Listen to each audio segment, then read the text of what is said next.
Welcome back to another episode of the Otter Players Podcast. I am your host, Nate, and this week we have got games on games on games to talk about.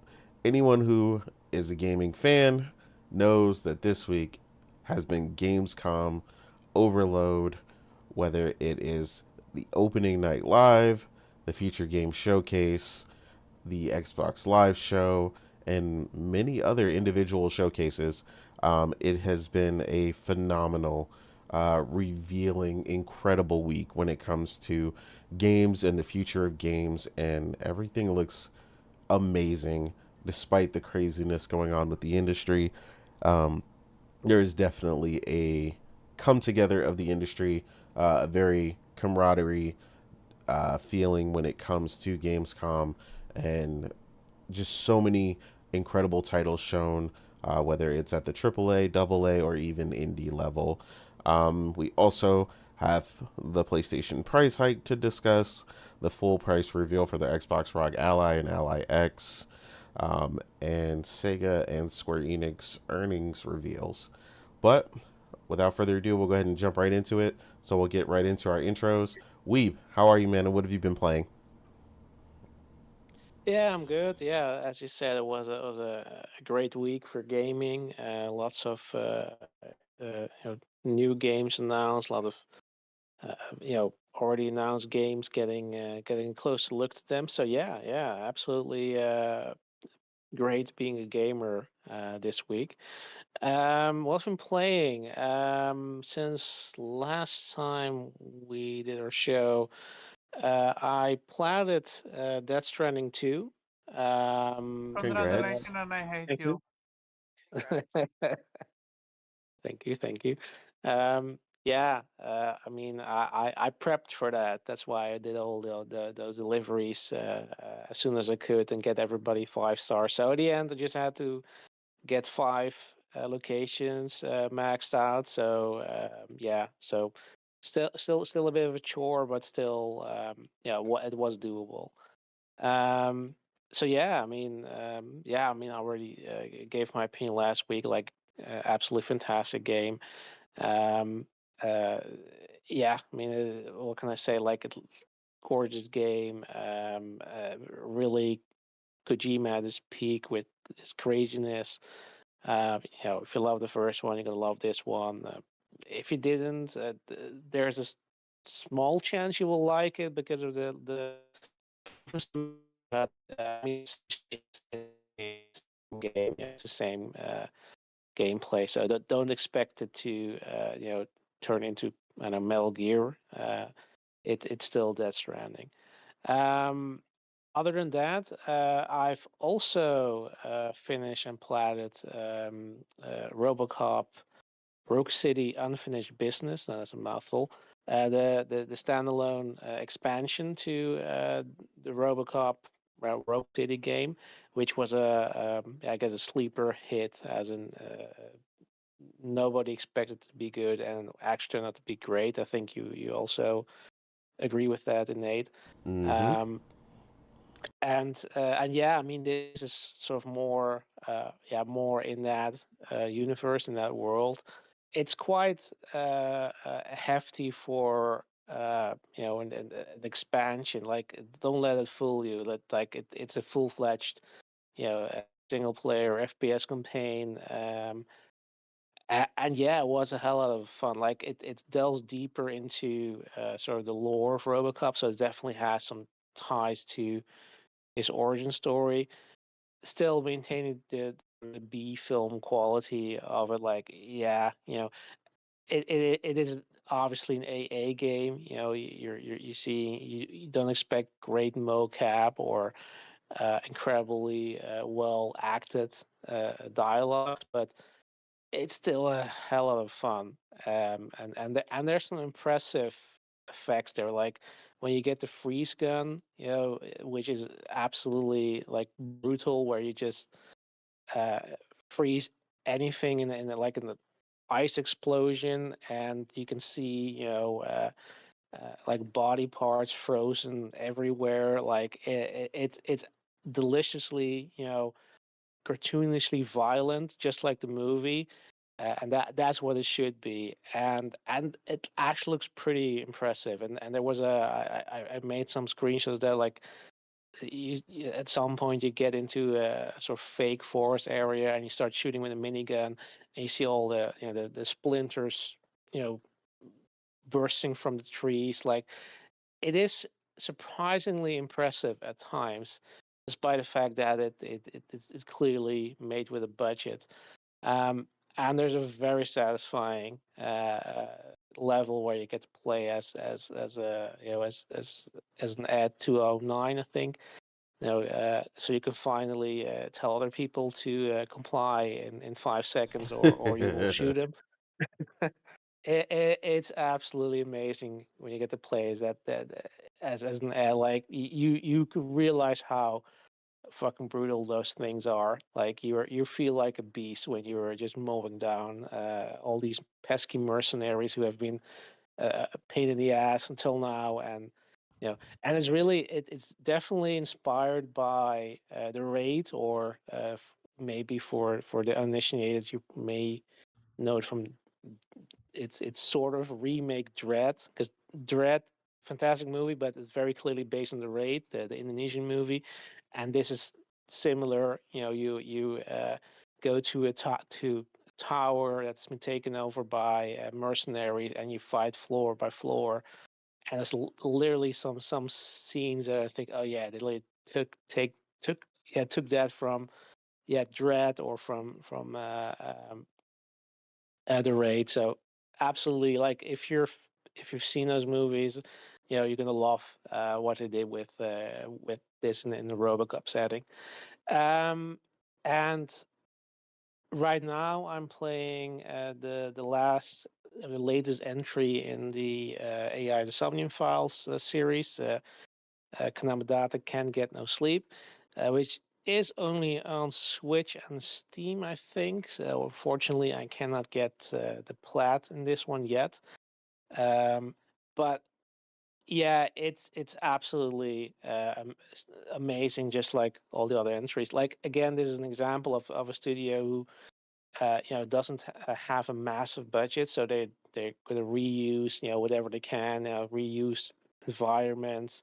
They're not gonna try to invest heavily in new assets, and upping their graphics, whatever, which it doesn't need. It's a point and click adventure, but they know what's important. The characters, the voice acting, the funny dialogues, the great story. Like, again, it's so surprising that every time they manage to use their insane setting. They're sort of basically, it's sci-fi setting where the police has a method to invade people's dreams to sort of got information about basically Inception, but then weirder, because these dreams are extremely abstract. So they're so you have to solve puzzles to get through.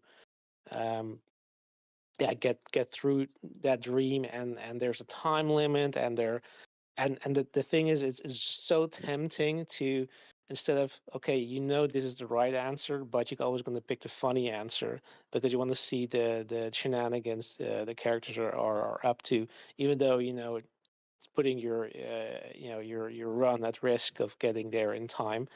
But that's the heart of the series. Like, it is uh, it, it's an anime sort of point and click detective puzzle game, but it has the same time a lot of heart. Like, there are absolute heartfelt moments. It can be really dark. There's some really dark moments but also ridiculously funny. Like, every single time you go in the crime scene, you can do something stupid. Where it just you're like, okay, like, yeah, nobody's taking this seriously. And then the next sequence, you have race against the clock to prevent somebody from getting killed by. So so Is yeah, it I like mean, Batman, detective wise, how you need to solve a crime theme? No, Batman has got no shit on Date. There are absolutely some. The puzzles can be very complicated, but they're not unsolvable. They're just very subtle, but they give you all the clues you need. Like there was a puzzle where I had to um, figure out a code to key to a lock, um, and all I had was a key card with a unreadable code on it, and then. But I remembered, oh, earlier I had another key card that I could put into a card reader. It didn't do anything, but the character did mention, hey, I could like I could see the reflection, of that key card in the Chrome of the reader, and then oh, so the point is you put the key card in there, and you see, hey, it's actually only half of the code. And you can see the full code in the reflection. So that's how you figure out the code. So that's the level of subtlety some of these puzzles are. But yeah, they're absolutely solvable. It's just a matter of yeah. I mean, it's something thinking outside of the box.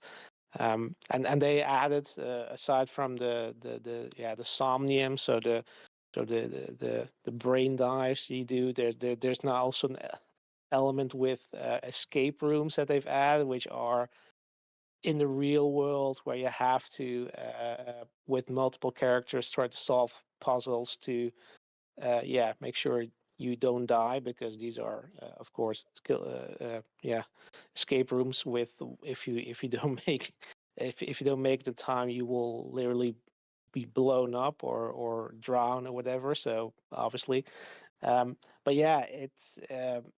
yeah, it's just a perfect combination of all these elements. The story, the acting, the humor, plus very interesting puzzles. Um, yeah, I'm glad I got a third one. I'm not sure if we're gonna get another one, but I mean, you never know. I'm also not sure, sorry, what the deal is with why it's only Nintendo. Probably they made some exclusivity deal with them, which is fine because I have all platforms. I'm a true neutral gamer, uh, but it's yeah. I mean, if that means that we got another one, I'm totally okay with it. This is a very niche franchise, which a probably very niche audience, that yeah, deserves much more attention that's getting, because it's absolutely fantastic. Like all three games I've played so far are absolutely amazing. I definitely think you would like it, Morgan, because it's I think up your alley in terms I'm of interested in it, but the problem is humor. there Yeah. are so many games that, yeah, Well, I like well, the you concept, especially the crime solving and stuff like that, and the visual novel, and also that have dark moments. You know how I am when it comes to dark.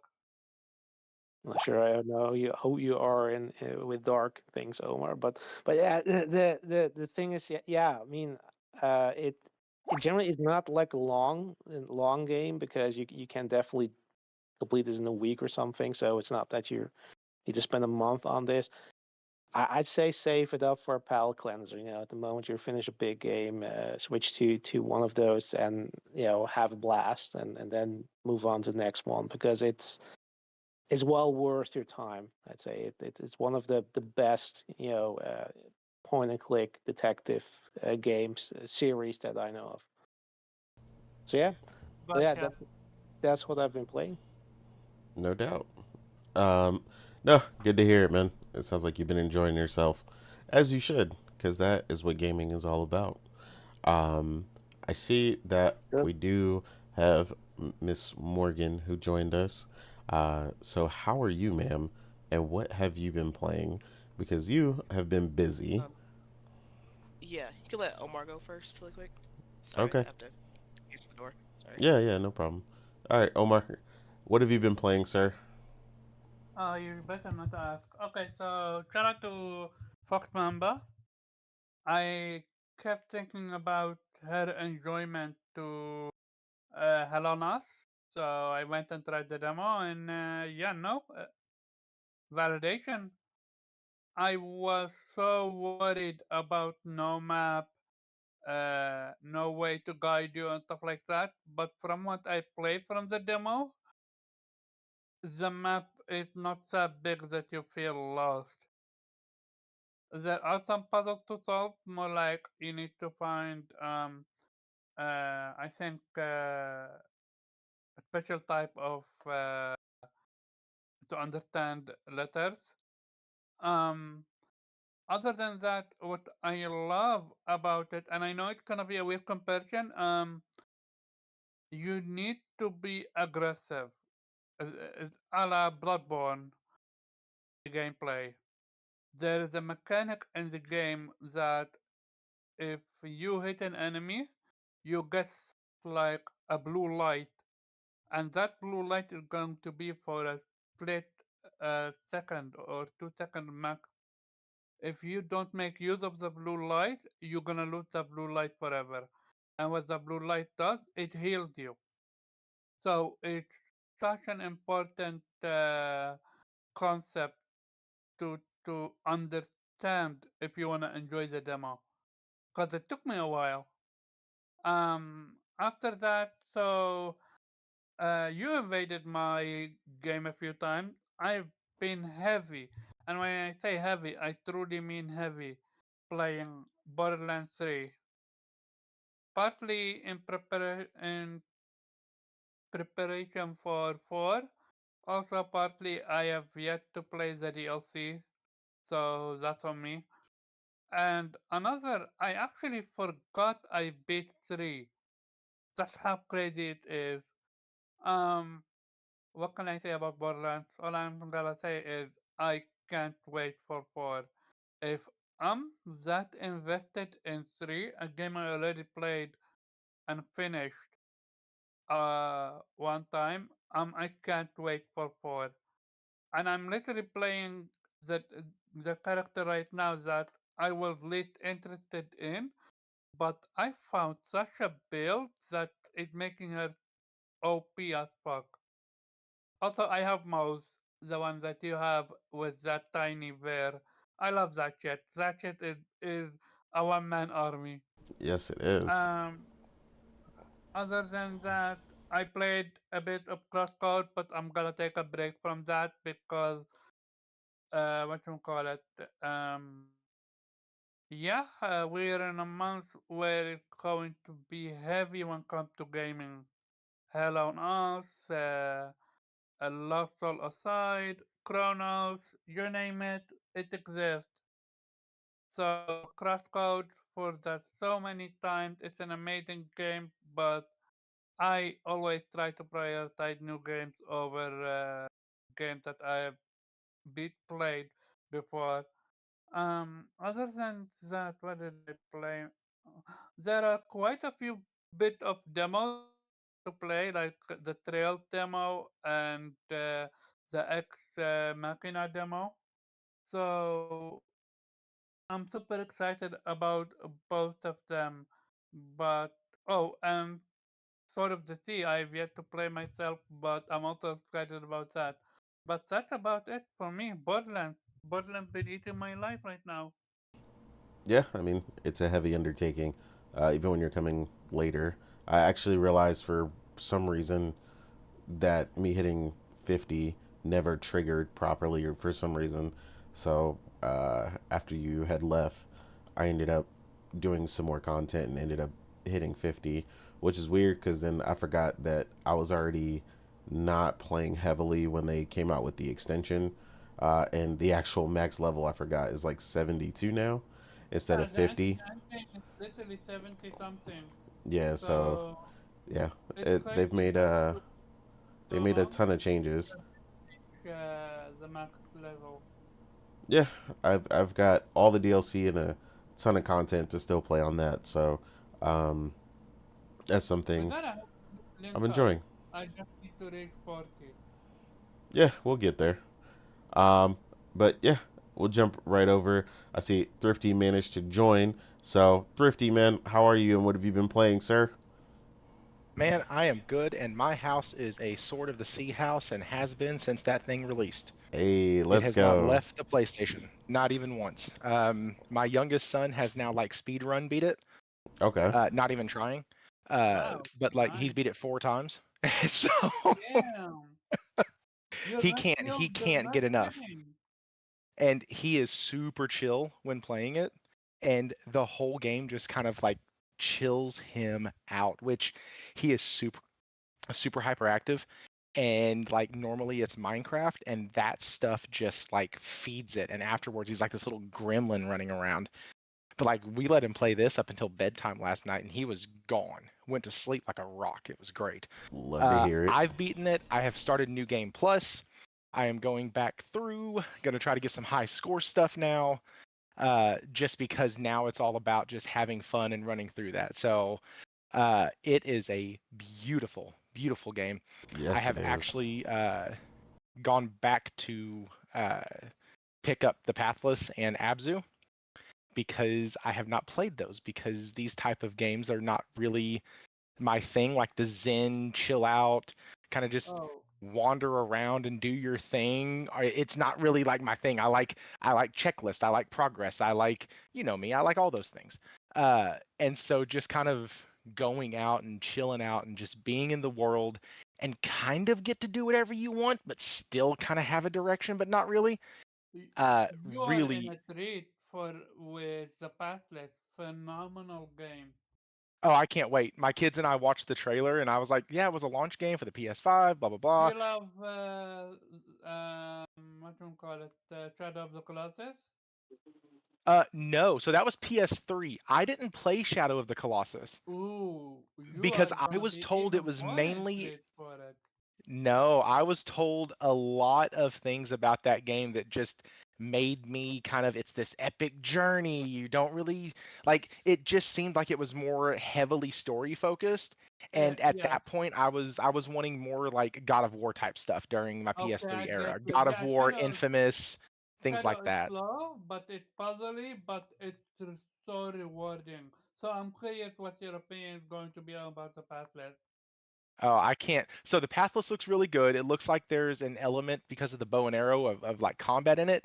And I will say this, it really, I was kind of bummed when I found out that the game was only a couple hours long, talking about Sword of the Sea. But when I beat it, it did two things that told me, okay, the game's not over. One, it opened up a couple different icons on the screen. If anybody doesn't want me to spoil it, I won't.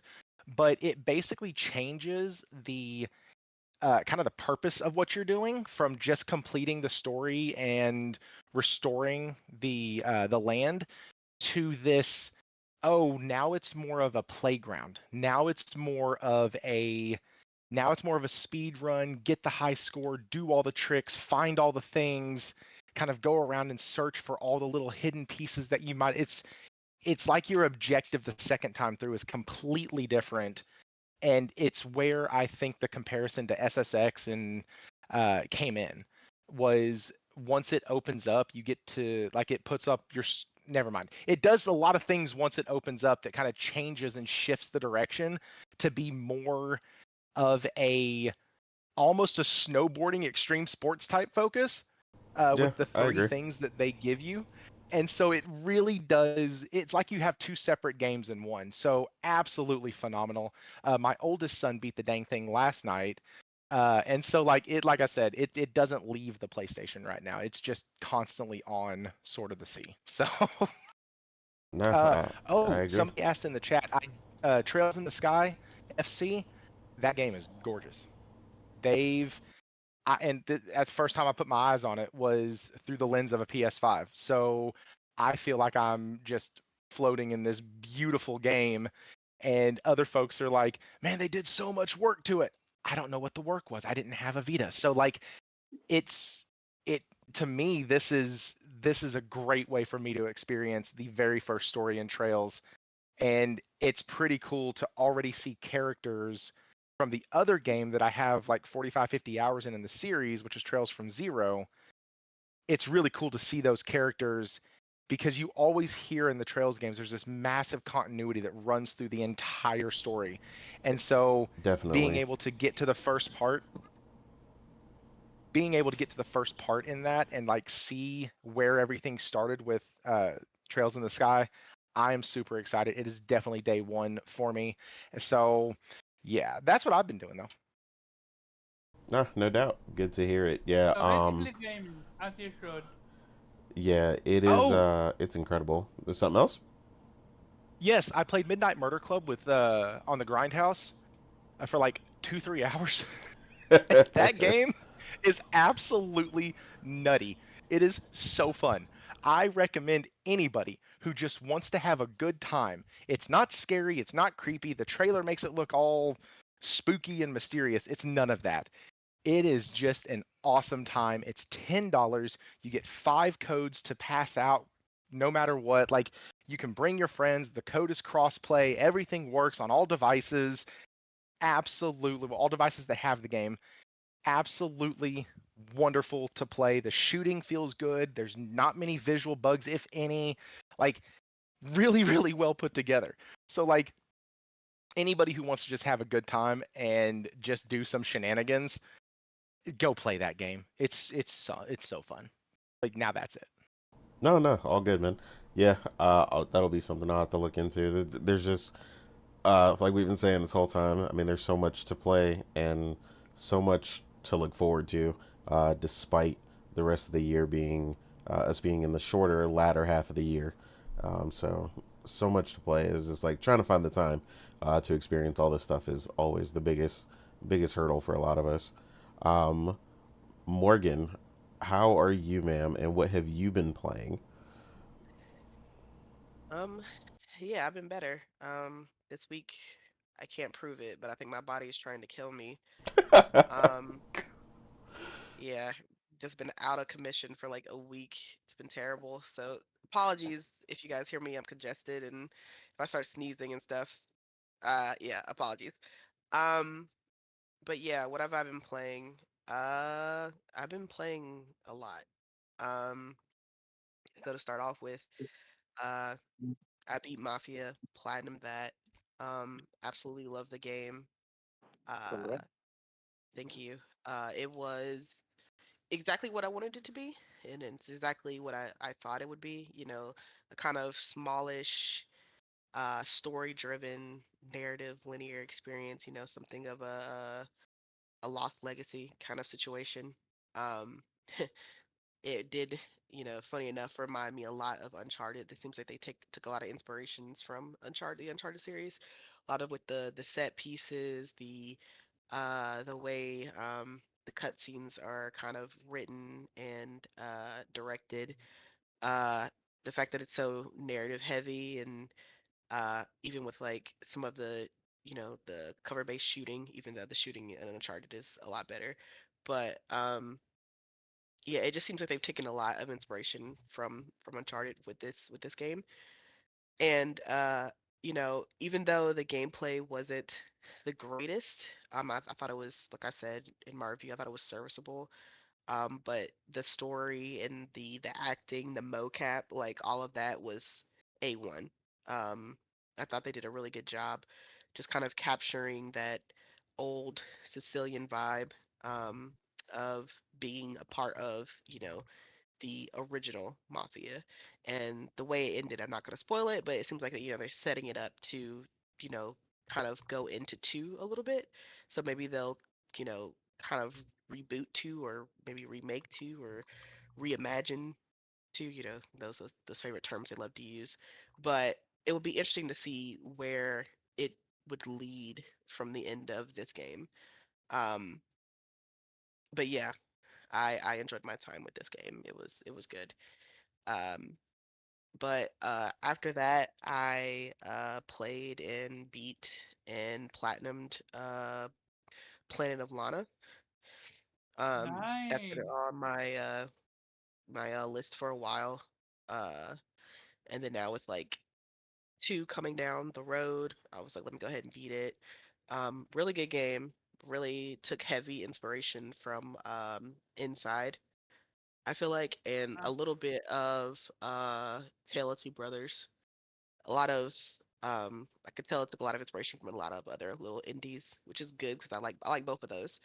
Um, but I think that the art direction of this game is phenomenal. The I always love indies that really don't have much um, in the way of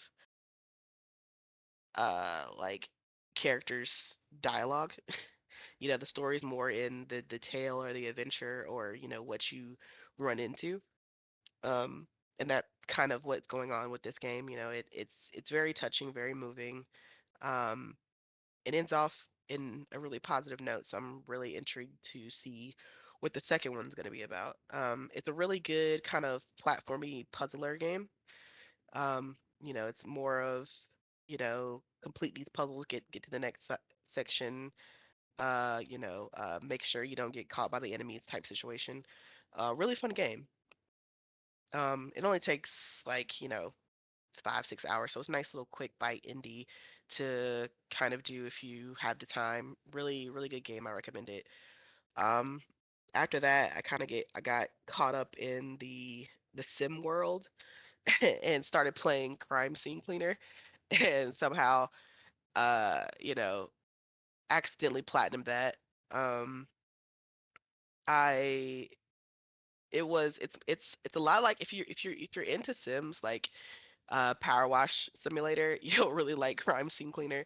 Essentially, the name pretty much explains what it is. You are a crime scene cleaner. You are a dad whose daughter is sick. She has some kind of like terminal illness, and he has to take her to the hospital. And obviously, you live in America, you can't afford shit when it comes to healthcare. So he essentially has to take on um, being a janitor for the mob, essentially, in order to pay his daughter's hospital bills. Um, and so you're just like sent to different crime scenes to, clean up bodies, clean evidence, aka like blood, bullets, just the whole shebang, like whole houses or establishments, businesses, just bullet ridden and torn up. So you just have to just clean the whole place from top to bottom and, make it shine. So it's just about, it's like, again, like I said, it's like any other kind of cleaning simulation, but just this one is, it's a crime scene. Uh, but it was really good. I found myself just kind of caught up in the game and not wanting to put it down. And I think I played it for like one night, like just like 12 hours straight. I just kept wanting to go to the next crime scene to see because it kept getting crazier and crazier, the scenes and the amount of bodies that I would be putting in body bags. It just kept getting crazier. So I wanted to see what the next crime scene was, but yeah, it turned out to be really good. I kind of hope this developer makes another one because I enjoyed myself with that one. So Um, you actually played the crime scene and you played the princess. So you've come full circle. you said what? You have come full circle. First you played the princess, which is a police academy, and now Oh, you're a oh yeah, cleaner for the mafia, and you played mafia. So this is fantastic for you. yeah. So you live long enough to um, see yourself become the villain. yeah, exactly. Yay! Essentially. Um, and then after that, similar to Thrifty, I got caught up in Sword of the Sea. Absolutely beautiful game, beautiful soundtrack. Um, Great use of the DualSense too. You really kind of feel like you're surfing in the sand and the water and whatever, and you really feel like you're a part of that environment. Um, Not really surprising though, because this developer, they're really good at what they do.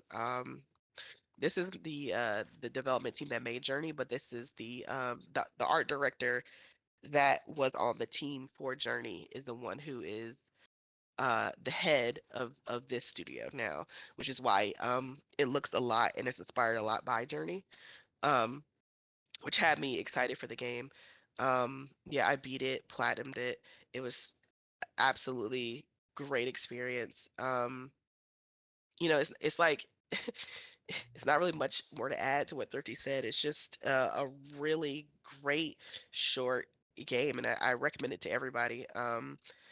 with the soundtrack and with the movement, it really hits at the peak points that it needs to. And this is just another indie, that I like because again, it doesn't have any dialogue. It's just like just sit back and let like the game kind of tell you what it wants to tell you and enjoy the experience. It's one of those games that, when you need that vibe, you just gotta sit back and let the vibe take you. Um, but yeah, this was a really really fun game to beat. And like Thrifty said, once you beat it once, you kind of can go back and do kind of like the speed run, and you can do you know, uh, the uh, the trick levels and stuff like that because they really went into pretty good detail with the different tricks that you can do on your sword. And because you could upgrade, you can use the little gems that you collect to uh, get different abilities, and you can do different tricks and things like that. And it's really cool watching your character jump off of sand dunes and do kind of cool little uh almost like skateboarding tricks on your sword. It's really cool to watch. And like I said, as per always, this team really knows how to hit with the soundtrack. So you pair the cool art style with this great soundtrack. I mean, you just got a banger of a game. So Sword of the Sea, recommend it. And if you just want to try it out, if you have PlayStation and PS Plus, it's included for free. So there you go. um and then I also got the chance to play hurdling. I beat that as well. Unfortunately, I couldn't get the plat because the last trophy glitched on me, so I have to play it over again. Um, but yeah, hurdling was great. This is from the development team who made the Far series. So if anybody is a fan of the Far indie series, this is the development team that made that. Oh, okay. I And didn't know it was that team. this is another game that is all about the vibes. Like another team that knows how to use a good soundtrack to their advantage. I think the opening soundtrack that um, accompanies like the title screen is phenomenal. I had to like stop for a second and gather myself because the soundtrack was so good. I was like, there's no reason the soundtrack needs to be this good right now. Um, yeah, it was really good. And in this game, you're kind of a shepherd of sorts, kind of in the name herdling. You're kind of herding these almost like bison looking creatures that look a lot like Appa off of the Avatar. Um, and you're essentially finding them throughout your journey, one by one. I think there's like a total of 12, and you're kind of herding them up the mountain to I guess the place where they live, where they thrive. You first find them in the city, and then you go through like the valley, you go up to the forest, and then like the mountain base, and then up the mountain, and then to your destination. But you're kind of the gameplay in this game is essentially you using your staff to kind of herd them along, right? So you have to keep them in line because they can die. Unfortunately, it's very it's very sad. I made sure not to kill any of my uh any of my creatures because I am someone who hates it when animals die in games. Um, but yeah, it's like there are like narrow ravines, there are like cliffs and things like that, and like uh holes in the glacier that they can fall into and die, and they can actually be out of your herd. So like you'll lose a member of your herd, and they can also get hurt. They can get like scratched and things like that.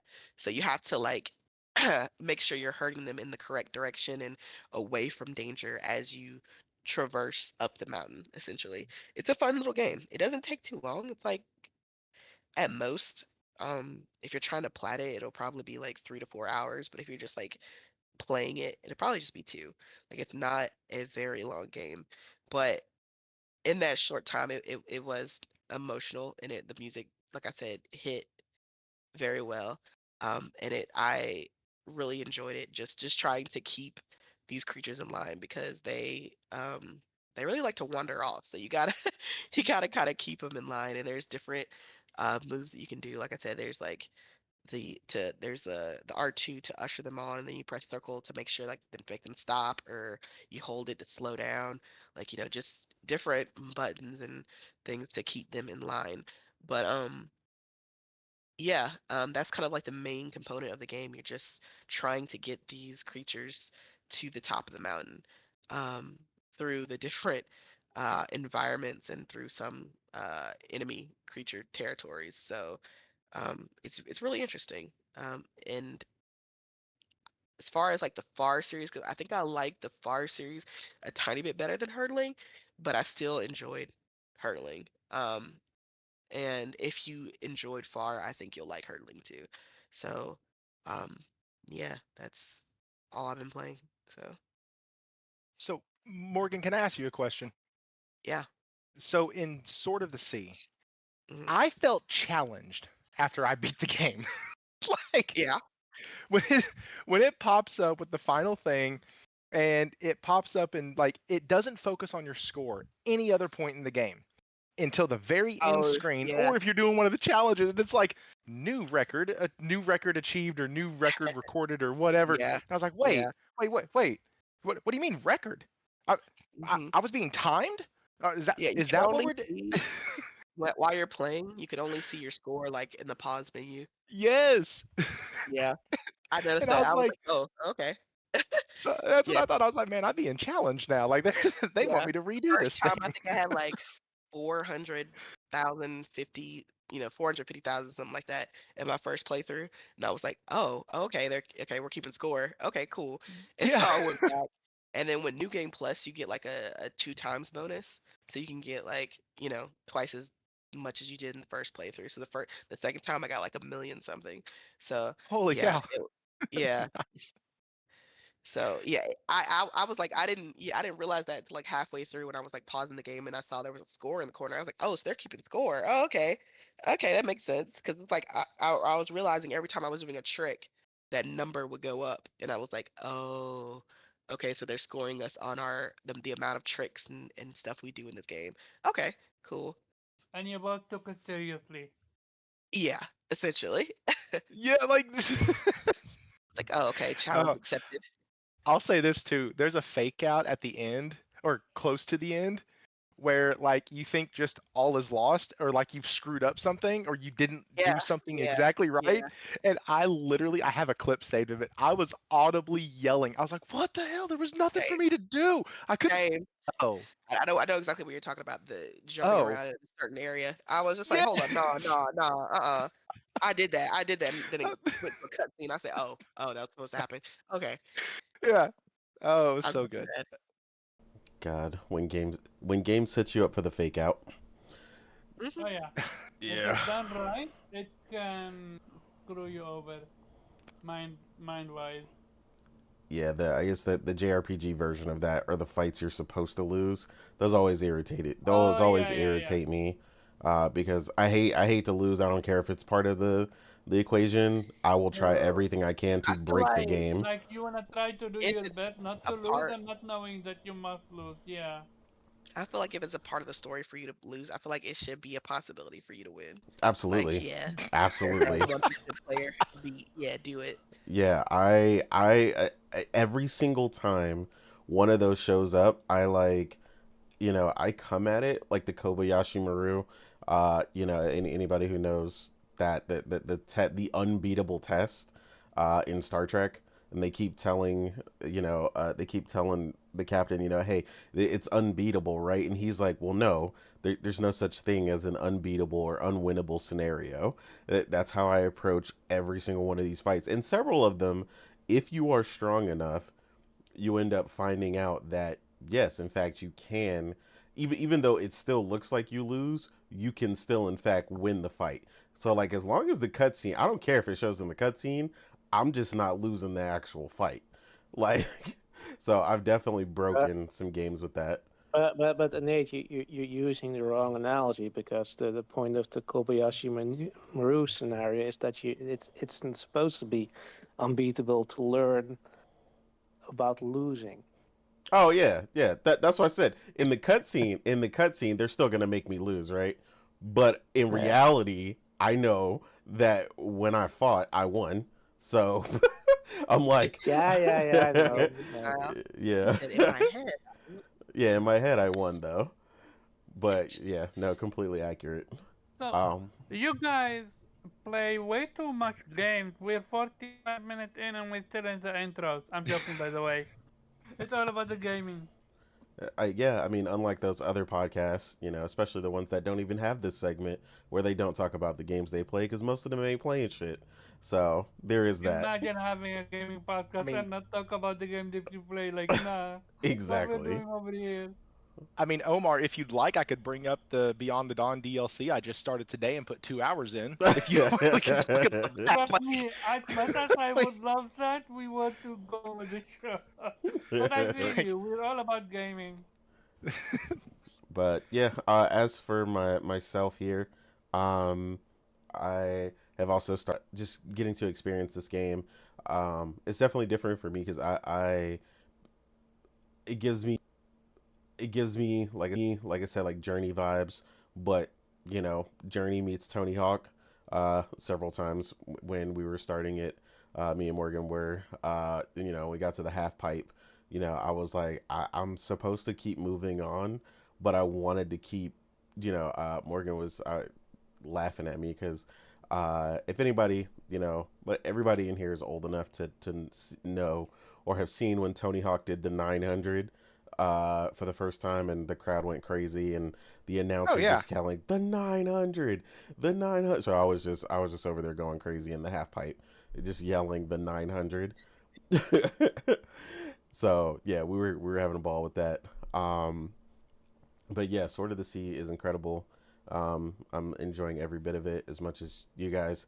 And I definitely get what you were saying about, your child just also like kind of calming down and it kind of zenning him out because that's kind of the whole vibe with the game is it's funny because it's kind of intense and fast paced, but in a controlled manner that makes you feel relaxed. It's something you just gotta play for yourself to understand.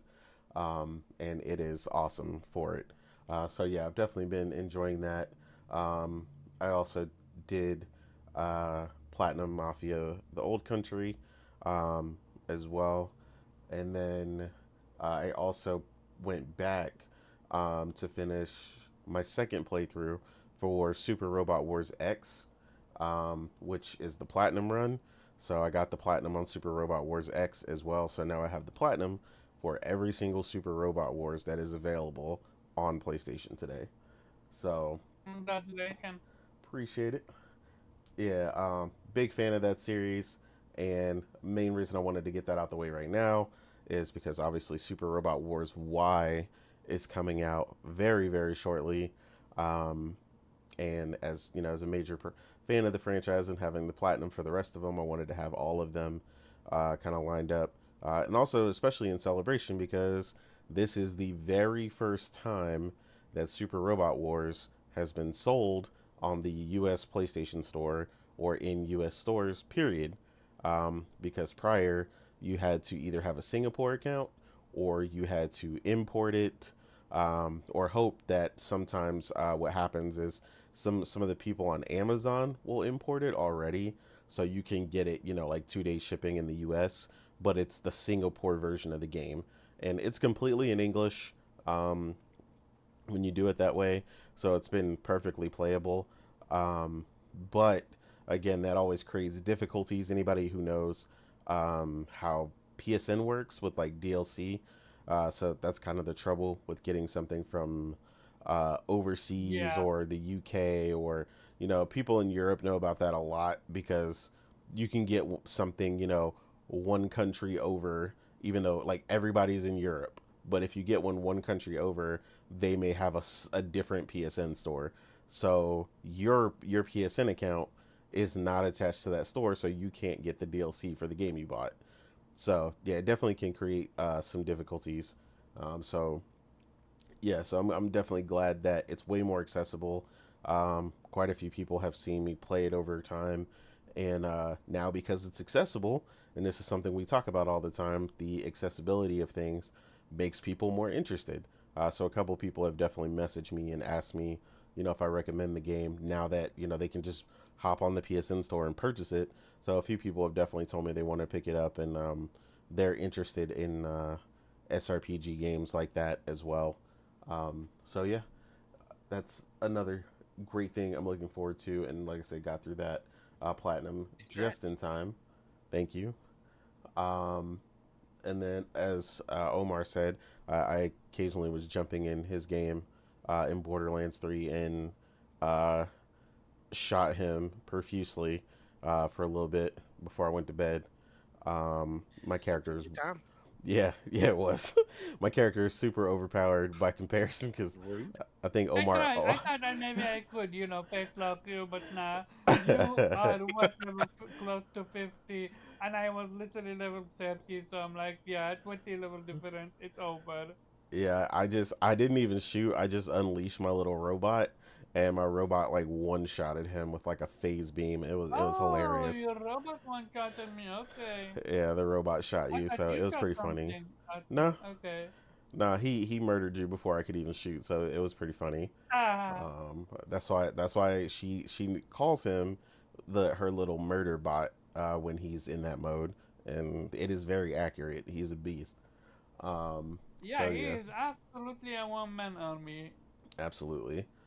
So yeah, so playing a little more Borderlands 3, obviously, like Omar said, getting in the mode before Borderlands 4, and just kind of doing some trophy cleanup. I unlocked a couple more trophies that I was missing, some stuff that I just randomly didn't do, because like I hardly ever pay attention to the trophies while I'm playing Borderlands. Funny enough, despite how much I like it, I just don't really pay attention to the platinum. Um, I usually just play and just do whatever I want and go for maxed I'm out playing the game. weapons. If I got the plot, I got the plot. If it's too difficult, I'm just gonna stop. I feel you on that end. You play Borderlands for the fun. You don't play it for the plot. I feel you. Yeah, it's like little things like find every location on this map and like do the like something I had never done, like get a perfect score in the shooting gallery and like random stuff like that. Just like stuff that like you may do on accident, but yeah, definitely not the focus. And then I also got curious after I got my PlayStation Plus back, um, and saw that Coffee Talk was on there. Morgan is a Yeah. a big Coffee Talk girl. Um, Fanatic, eh? yeah, she's got the platinum for like all of them. One of us. So, One of us. so yeah, I did start Coffee Talk, and it's enjoyable. It's relaxing. Um, just kind of listening to the stories of everybody, and it also helps that I kind of laugh that if there was a coffee shop, like for me, it would be just like that because the coffee shop only opens after midnight, and then he closes like hella early. So I was like, this would totally be me as a barista. Like if I owned a coffee shop, like randomly opening at like 11 or 12 at night, closing at like 3 in the morning. Like you're just open for like this short amount of time for basically the time when other coffee shops are closed, essentially. Um, Mm. which and you just give, and it's dope. It makes sense, right? Like one of the main customers that comes in, like his mainstay customer would be like me. You want to go somewhere, you want to write, or in the middle of the night, and you want a cup of coffee, and you just want to find the corner, of the cafe and just relax and write. Like that's kind of the whole vibe. So I definitely dig the whole concept behind Coffee Talk because yeah, I would definitely do that in real life. They kind of she jokes at one point about the affordability of the place, like because they're like, how do you stay open and operating this place if you're only open from like midnight to like 2 or 3 in the morning? And she jokes like, oh well, he's rich. um but yeah, that would definitely be something that I would do, and it would be kind of that whole Turn vibe. one person into a Coffee Talk fan. I've done my job.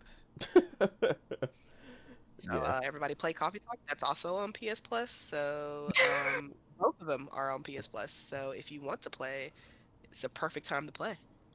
Yeah, I was also curious because obviously the next Coffee Talk is Coffee Talk Tokyo. So yeah, I was like, that seems like it's gonna be really interesting. And So it's supposed to come out this year, so I'm waiting. I don't know. I feel like it's gonna get delayed because it's just like it said 2025, but it's we're getting close to the wire here, so I don't know. definitely, yeah, it's gonna be interesting. But yeah, I don't know. I think that's about it. I'm sure I played something else. Like everybody said, it's just been crazy trying to basically do kind of cleanup before the major games drop, because it is about to go absolutely crazy. They said if you might not be picking up all the games, but some of the games, usually I think from what I could tell, everybody's got at least one game between August and September that they're picking up at the minimum. Most people are going to be picking up multiples. Um, so yeah, everybody's just kind of in cleanup mode, trying to prepare themselves as best they can for this crazy setup that's about to happen. I know myself, obviously Super Robot Wars would be first for me because um, that comes out on the 28th of this month. But I got the Ultimate Edition, so I get early access, so I get to play on the 25th. Um, and then, a bunch of people have already ordered Lost Soul Aside. Yeah. So that's coming up for a ton of Yeah. people. Yeah, that's Chronos, yeah, it's gonna be Helena, big. Light. Don't The pull my pod is chain, Nate. opening. No, it's just it's crazy. Like the onslaught of games is about to be nuts. So, but speaking of that, our first topic is talking about what we saw, what we liked at opening night live for Gamescom, as well as what you rate the show. Um, so, like I said, we'll go ahead and jump right into it. Um, Everybody has seen the show by now.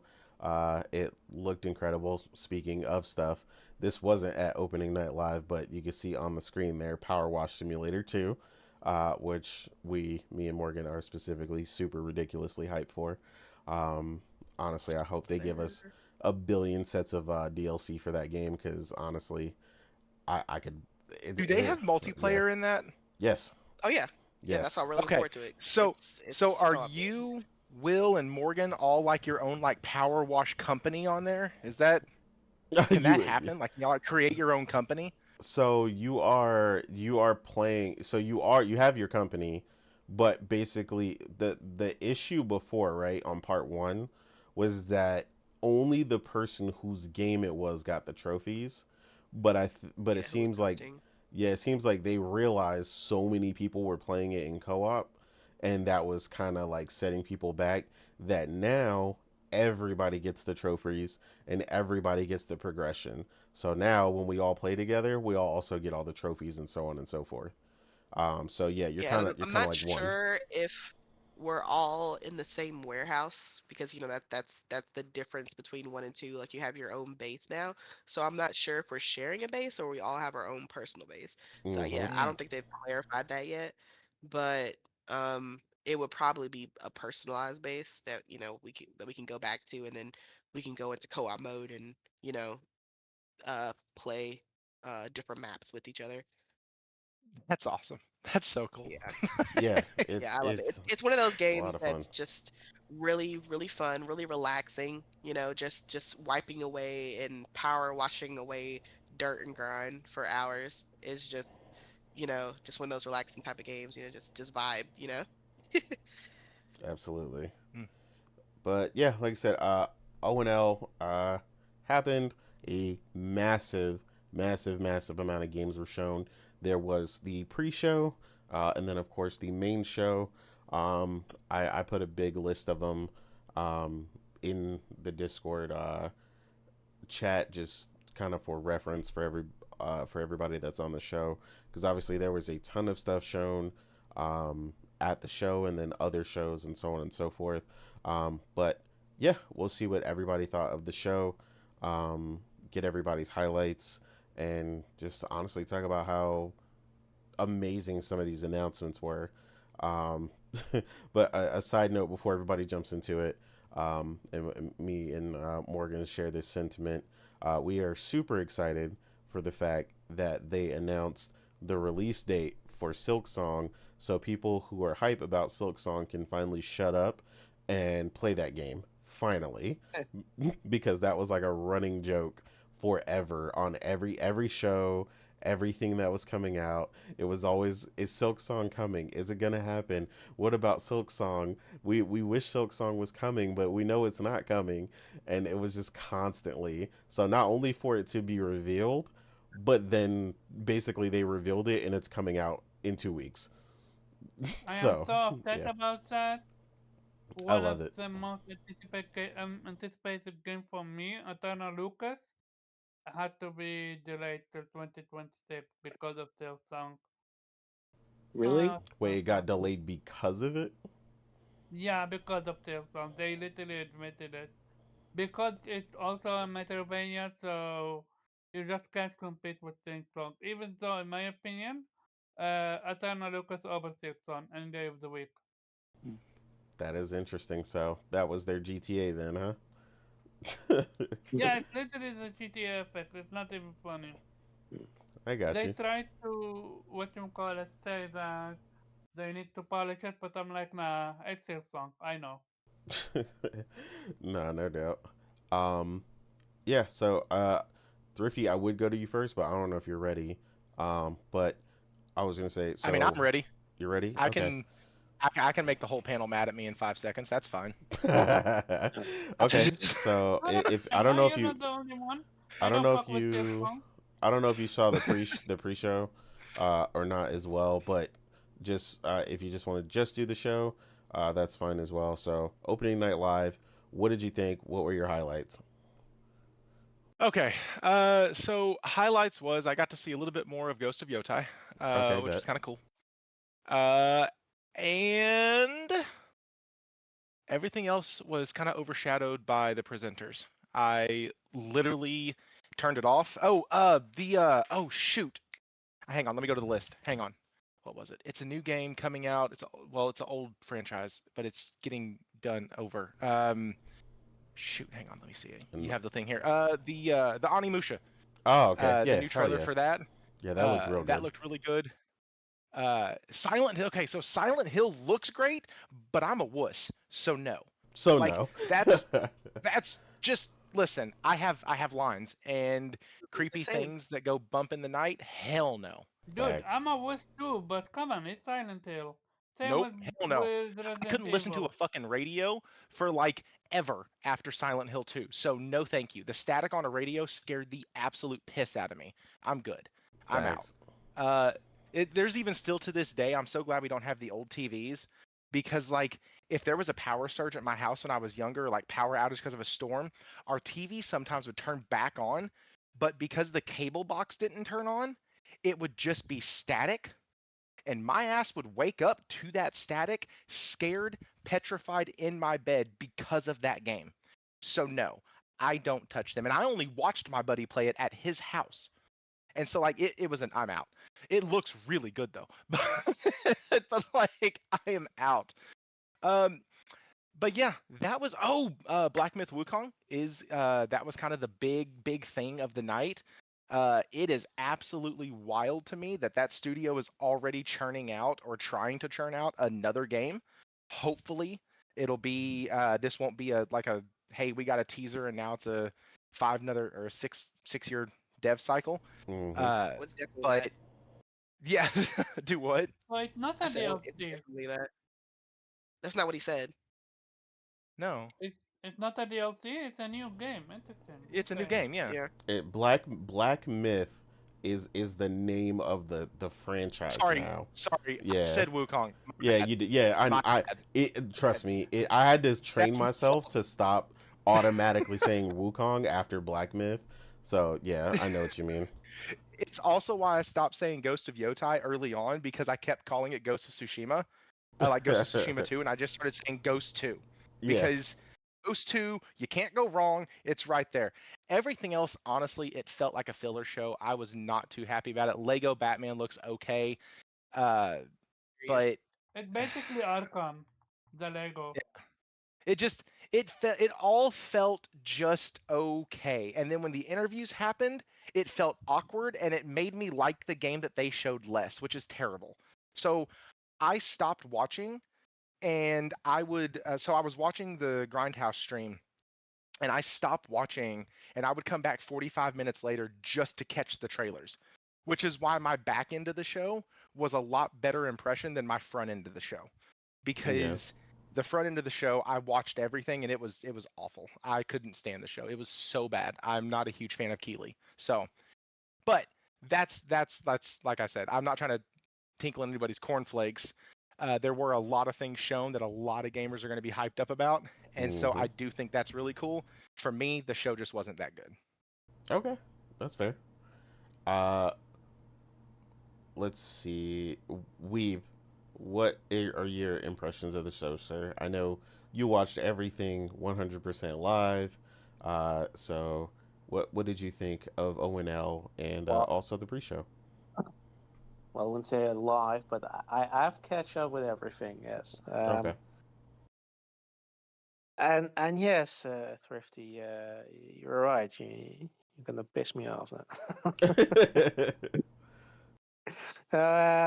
Yeah, I mean, there were a lot of games that were already announced, but it was also good to see some more of it. And I mean, games like Bluff Dawn Worker, I was already convinced of that game. So, and same with Ghost of Yote, they didn't need to show me anything more for me to get excited about that. Pragmata was also shown, which I'm still on board with that because I definitely can vibe with that gameplay. Phantom Blade Zero, which still I'm not entirely sure if it's Souls like or not because they're like no it's our own genre, like that doesn't tell me anything. But they did have me with the oh yeah, this is basically a kung fu game. So yeah, I'm on board as long as it's not a Souls game. The pre-show did have one game that sort of has me sort of excited. It's the He-Man brawler. Okay. Kind of depends because if it's like TMNT, then it's going to be great. But if it's like the GI Joe game, then I played that demo that sucked. So it's sort of hit and miss with these brawlers, but. I mean, I definitely if it's good, I'm gonna check it out because I mean they're basically bringing all your childhood cartoons, Saturday night cartoons or Saturday morning cartoons back in brawler form. Like I'm all for it. The Lego game actually when they announced it, like oh yeah, come on, but the more I learn about it, the more I'm like, dude, this actually could be potentially awesome because they have like they were talking about they're inspired by all the all the comics, the shows. They have like you saw literally have a free flow combat gameplay built in from the Arkham games. They have the Riddler trophies. They have apparently all the Batmobiles that you just can unlock as part of the story. Like this might actually be some like I generally don't vibe with Lego games, but this one I might actually get to, especially since Rocksteady has seriously dropped the ball with with the Batman or the DC franchises, and if this is how I'm gonna get my DC fix, I'm all for it. Um, at Fate's End, which was on the Xbox showcase, was announced, I think, in their showcase. I'm not sure it was this year or last year, but I when I saw it, I thought, okay, it looks nice, but now I'm like, oh, this is actually pretty awesome because there's you can actually make sort of story or dialogue choices that influence boss fights. So you can actually have, depending on what you choose during the boss fight, it can become a lot harder or easier. And I love some of the things you saw, like they showed a moment where you were having a conversation with somebody and they just wanted you to have another drink, and every time it became harder to pick the right dialogue choices because you were getting increasingly drunker, and I love these kind of things. So definitely something that you know has gotten on my radar. Um, Keeper was also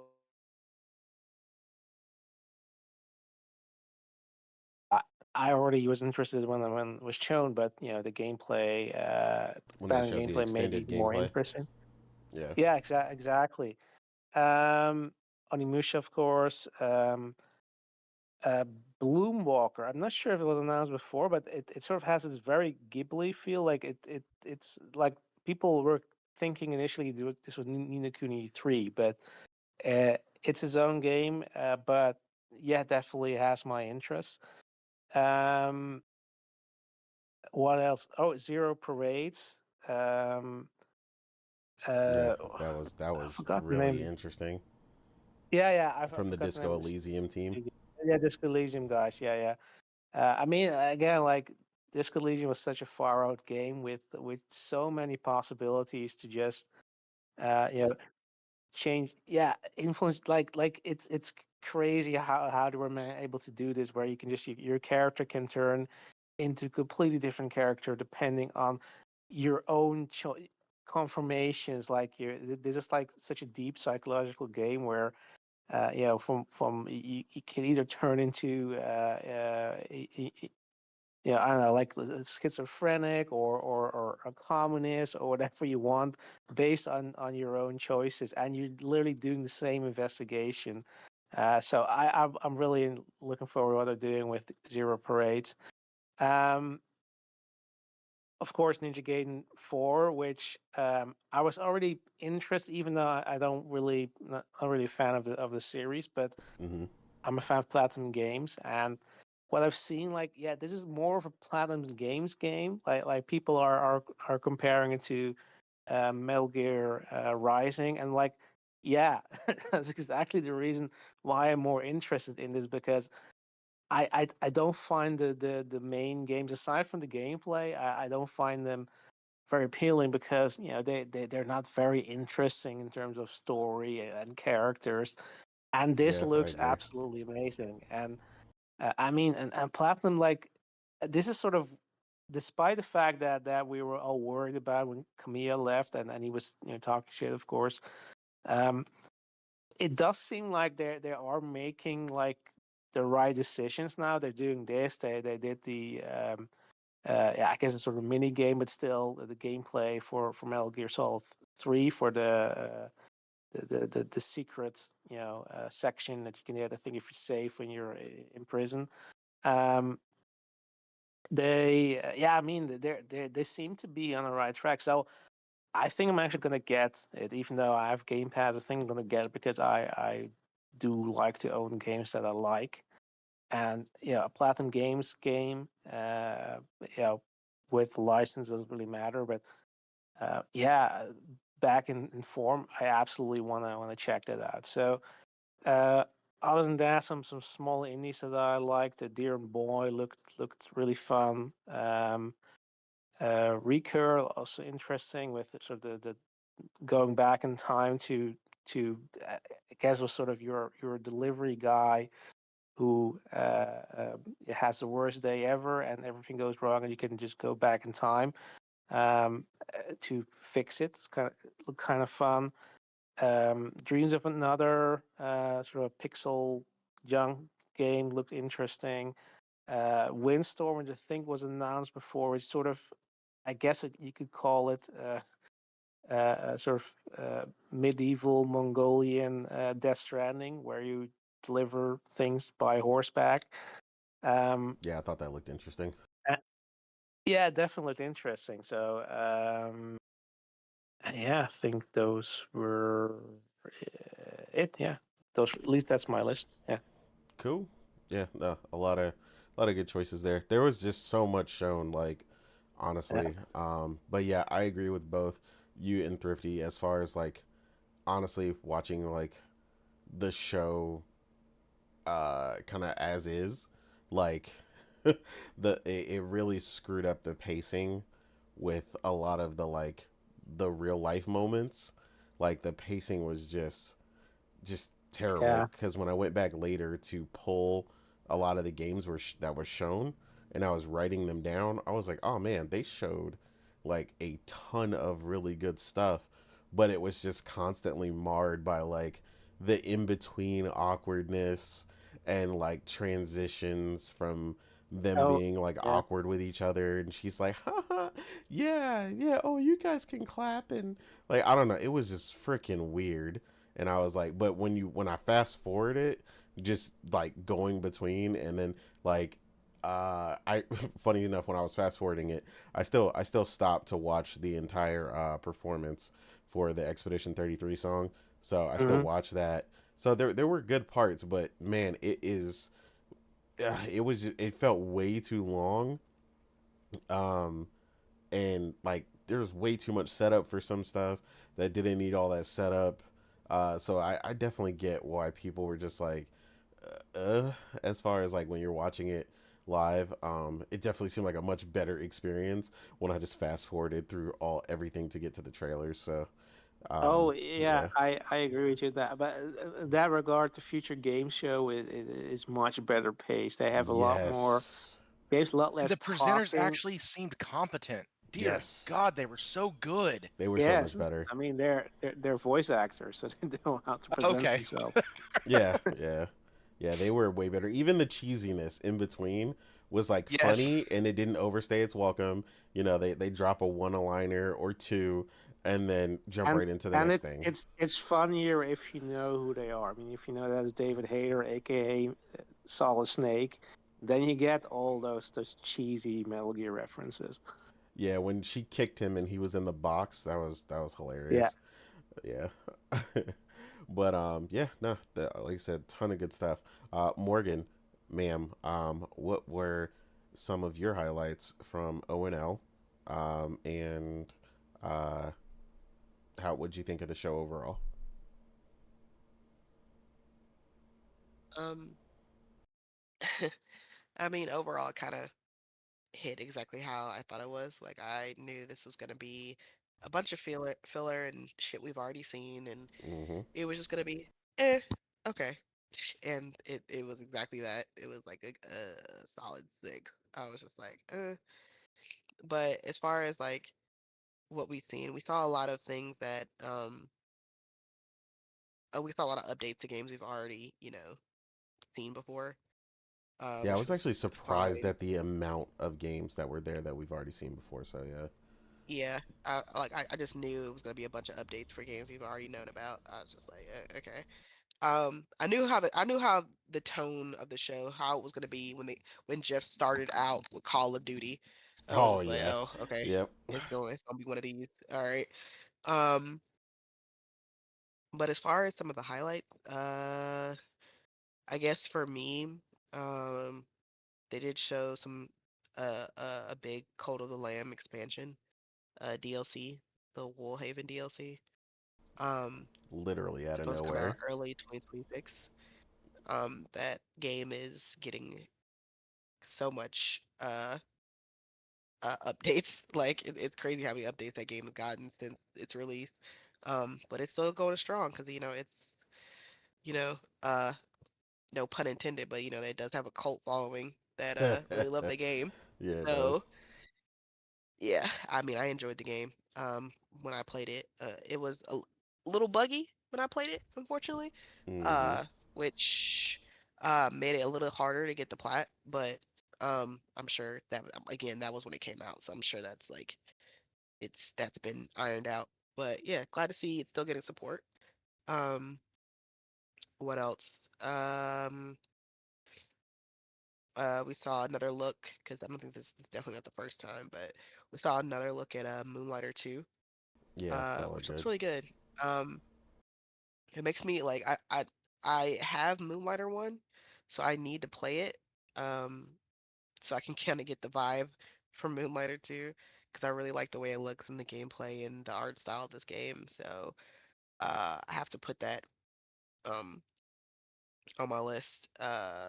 It's supposed to be coming out. Well, I think it's gonna be early access first in October on PC, but it's gonna be later at a you know to be determined date to all platforms. So that'll be cool.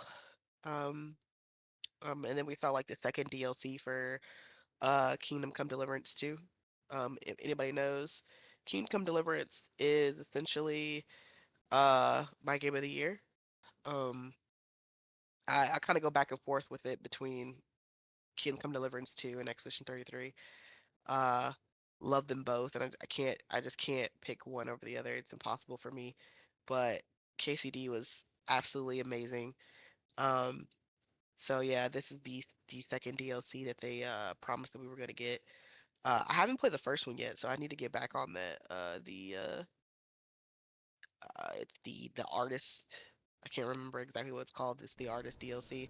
This one is the blacksmith DLC. So excited to see what's going on with that. But yeah, we saw another look at Cronus. I'm excited to try out Cronus because that's as far as into like the scary slash thriller uh vibe that I'll go before I'll stop playing a game. Like I'll go as far as like um what's the game called? Uh the remake that I played. Oh shoot. What was the not shit. What was the name? It was the not Mass Effect. What was the damn game that got remade and then had the spin-off, the space game where you stomp. Can't remember what it's called. Oh, Dead Space. Yeah, Dead Space. Yeah. Yeah, Dead Space is kind of as far as I'll go into like the scary realm. So it kind of gives me that like Dead Space meets kind of Resident Evil-ish vibes. Yeah, I agree. So I'm excited to try that out.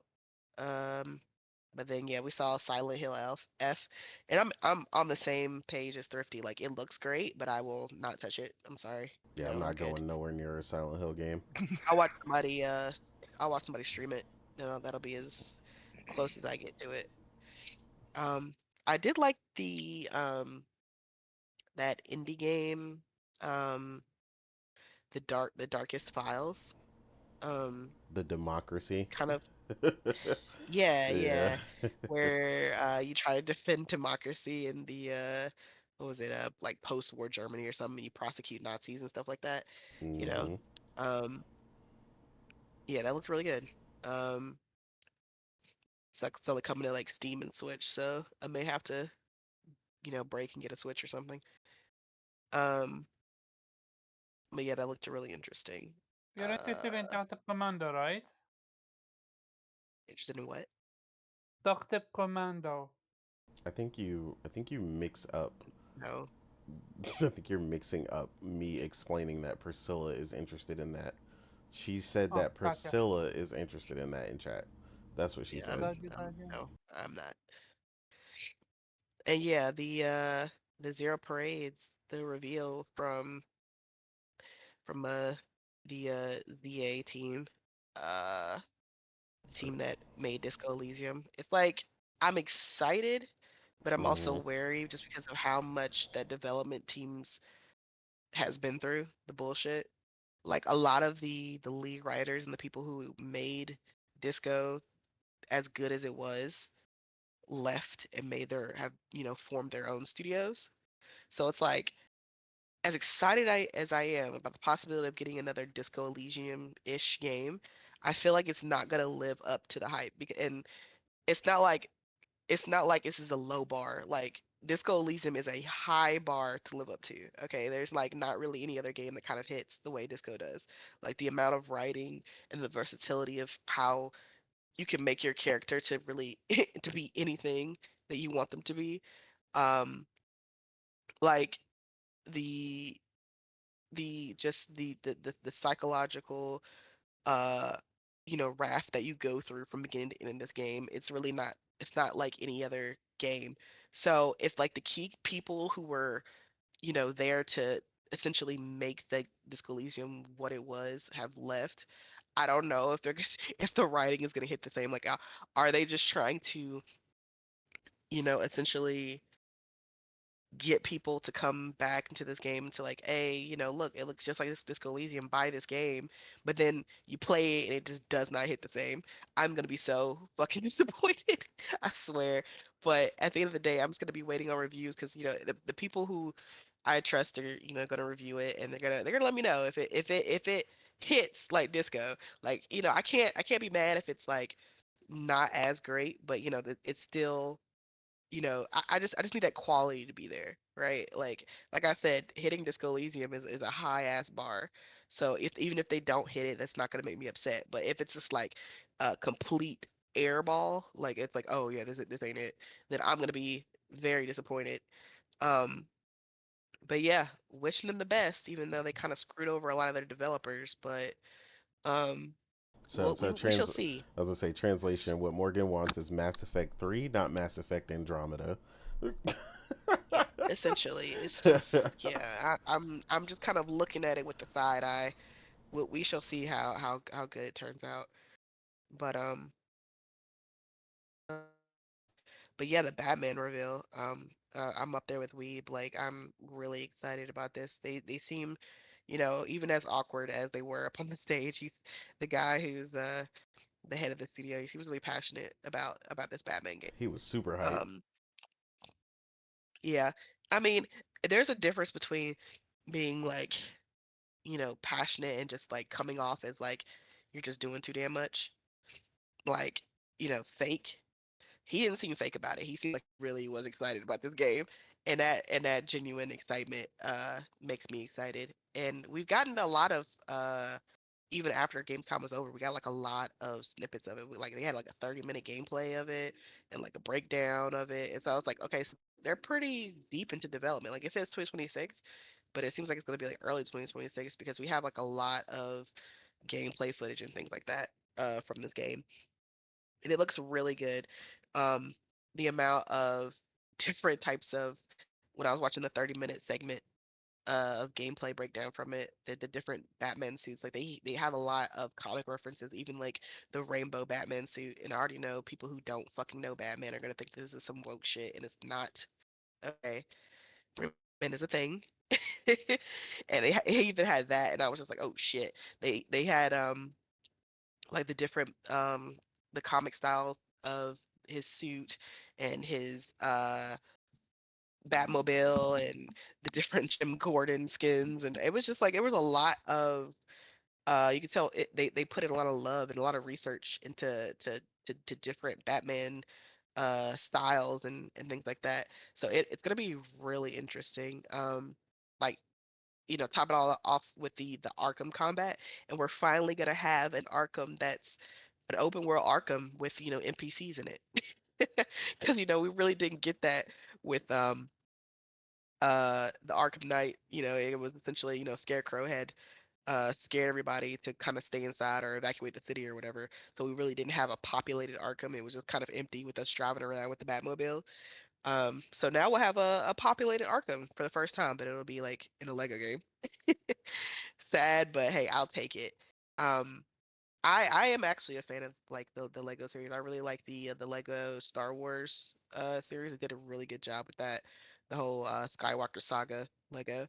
Um, so they put a lot of work into that, and it was really really good. So I really don't expect them, as far as like Lego goes, to kind of drop the ball on the Lego Batman. And what else?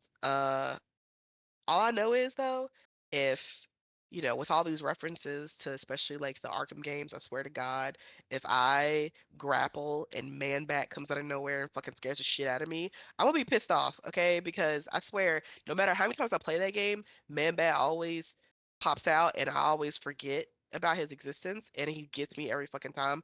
So hopefully I just have a feeling they're gonna do that. They're gonna put that little reference in there. He's gonna come around the corner and he's gonna scare the shit out of me, and I'm gonna be pissed. But yeah, the Batman game looks fucking phenomenal. I can't wait.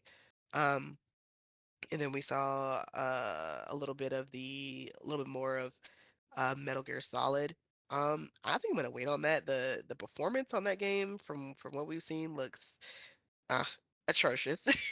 Absolutely. Digital Foundry did a breakdown, and it's like PS5 is like in the 50s, and the PS Pro is barely getting in the 50s. Like it's worse somehow.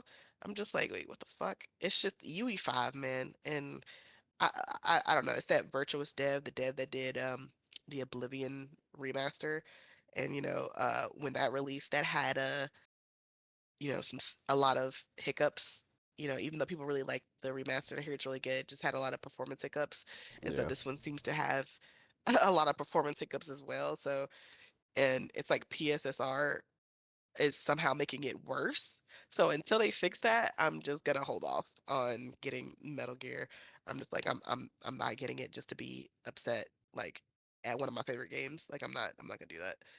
Um what else? Mm, I think that's pretty much it. They ended it on well, one of the endings was what, Resident Evil 9 or whatever. Um and even though I personally don't care about Resident Evil if it's not Resident Evil 5, Um, it does look good though.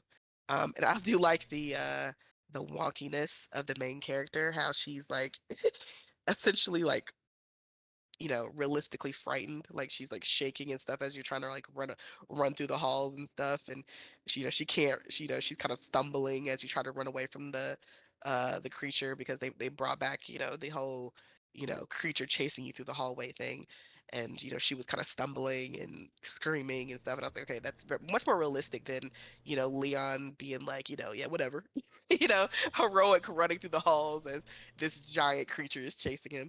But she's more realistic about it as like actually being frightened of the thing coming after her. Um, Yeah, but it did look good, that like I said. description drove me crazy when they explained that, because Yeah, I hate when games do that, because that is a big issue for me in Resident Evil 7, when they take control of the character a lot and get like have things like that happen where you don't have mm, complete control of the character, and it drives me yeah. crazy. And like, don't get me wrong, like I agree with you, it looked good, like it looked incredible, like from like a presentation And standpoint. to be honest, Yeah. that's exactly how I would run. I'd probably like run right into a desk, Oh yeah. fall, like all of a sudden I just get really clumsy and probably end up getting killed. So yeah, that's why I liked it. I was like, yeah, that's more realistic. All of a Yeah. sudden I don't know how to work my legs. Yeah, But she got one time for me to want to shoot something and her to freak out and not shoot or something, and I'd be ready to turn it off. yeah, that's gonna be another game where I watch somebody else stream it. I'm definitely not playing that. Nah, I'm good. I'm Because sure as you'll soon as pull up something the pops rad out that Brad. corner, oh yeah. Because as soon as something pops out that corner and scares the crap out of me, I'm like, yep, game off, delete. Um, I'm good. Like I know my limits, and I safely stay within my limits. That's how I feel about it. Um, but yeah, I think that is pretty much all I saw at the game showcase. Yeah. Cool. Yeah, no, yeah, I definitely have a similar rule. Like you said, like Dead Space is like as far as I like to go, myself as well. Uh, I have what I call the when it comes to horror games, I have what I call the sufficient firepower protocol, meaning if I feel at any point that there is something in the game where I don't have sufficient firepower, uh, then I don't want to play it. Like I'm not like Outlast and stuff where you're just running and Uh, he can't yeah, I'm fight. good. Yeah, like I'm not doing that. Like like old boy in Resident Evil 2 where he's chasing you. I was like, he's annoying, but I was like, cool. I just turned on infinite ammo and I just occasionally Infinite shot ammo. him and made him sit down while I was thinking, because he was very rude and kept interrupting me. And I was like, I'm gonna need you to sit down while I'm thinking. So, like, I would just turn around and shoot him one time with the grenade launcher and just keep thinking, because I'm like trying to solve a puzzle. And all of a sudden, I hear this big steel mup, coming around the corner trying to get me. So, like I said, as long as I got sufficient firepower, I am okay. But yeah, horror games where the entire goal is to be scared or helpless. Yeah, helpless is the correct term here. Scared and helpless. Like, no, I do not like being helpless. Like the Alien Isolation. That is another game where I will never touch that crap. I'm not about to sit and hide in the locker and run from this big alien that I can't do nothing to. Like, nah. Now, if you want to give me a double barrel, you know what I'm saying, and let me go toe to toe, and maybe I got to be a little stealthy or something. Cool, but I'm not about to run from this thing indefinitely and just be a punk the whole time. I'm like, nah, forget that. So yeah, that's my rule. That's another reason why I don't play Silent Hill either. Um, because it's overly focused on the horror and less on the firepower. Like, again, I need sufficient firepower. Like Dead Space, man, I'm telling you, I played that game like a straight soldier. Like I was executing kneecaps, cutting off necks. Like hey, look, as long as your aim was true, you were rewarded in Dead Space, even on the hardest difficulty. Like that game is the perfect example of a horror game for me. So yeah, that's where it ends for me. Yeah, Oh not yeah, and gonna we lie. did see the oh, go ahead, Omar. No, go ahead. I'll go after you. Um, I was gonna say I remember we did see the Sekiro first look at the Sekiro anime. I was gonna talk Um, about that. Yeah. yeah, animation looks eh. It's still in the early work, so maybe they're still polishing it. I'm just kind of like, I mean, the concept is cool, but I'm a little wary on the animation. I'm just like, it looks It looks like they tried to different. go Okay. really old with it, and they might have pushed it a Yeah, little too far back. yeah. I'm still excited I'm about kind it, of I'm kind of wary. especially for them to look like they're going to just cover the main story. And then Fallout Season 2, which I'm completely hype about. Looks amazing to me in December. We're going to, Hmm. New Vegas. Awesome. Um, so yeah, it looks good. Agreed.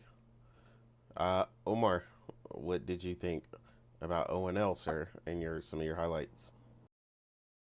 So the thing about me, I've been so busy with Borderlands, I actually didn't pay attention to most of the showcases. I only watched half of ONOF before I had to drop to play Borderlands.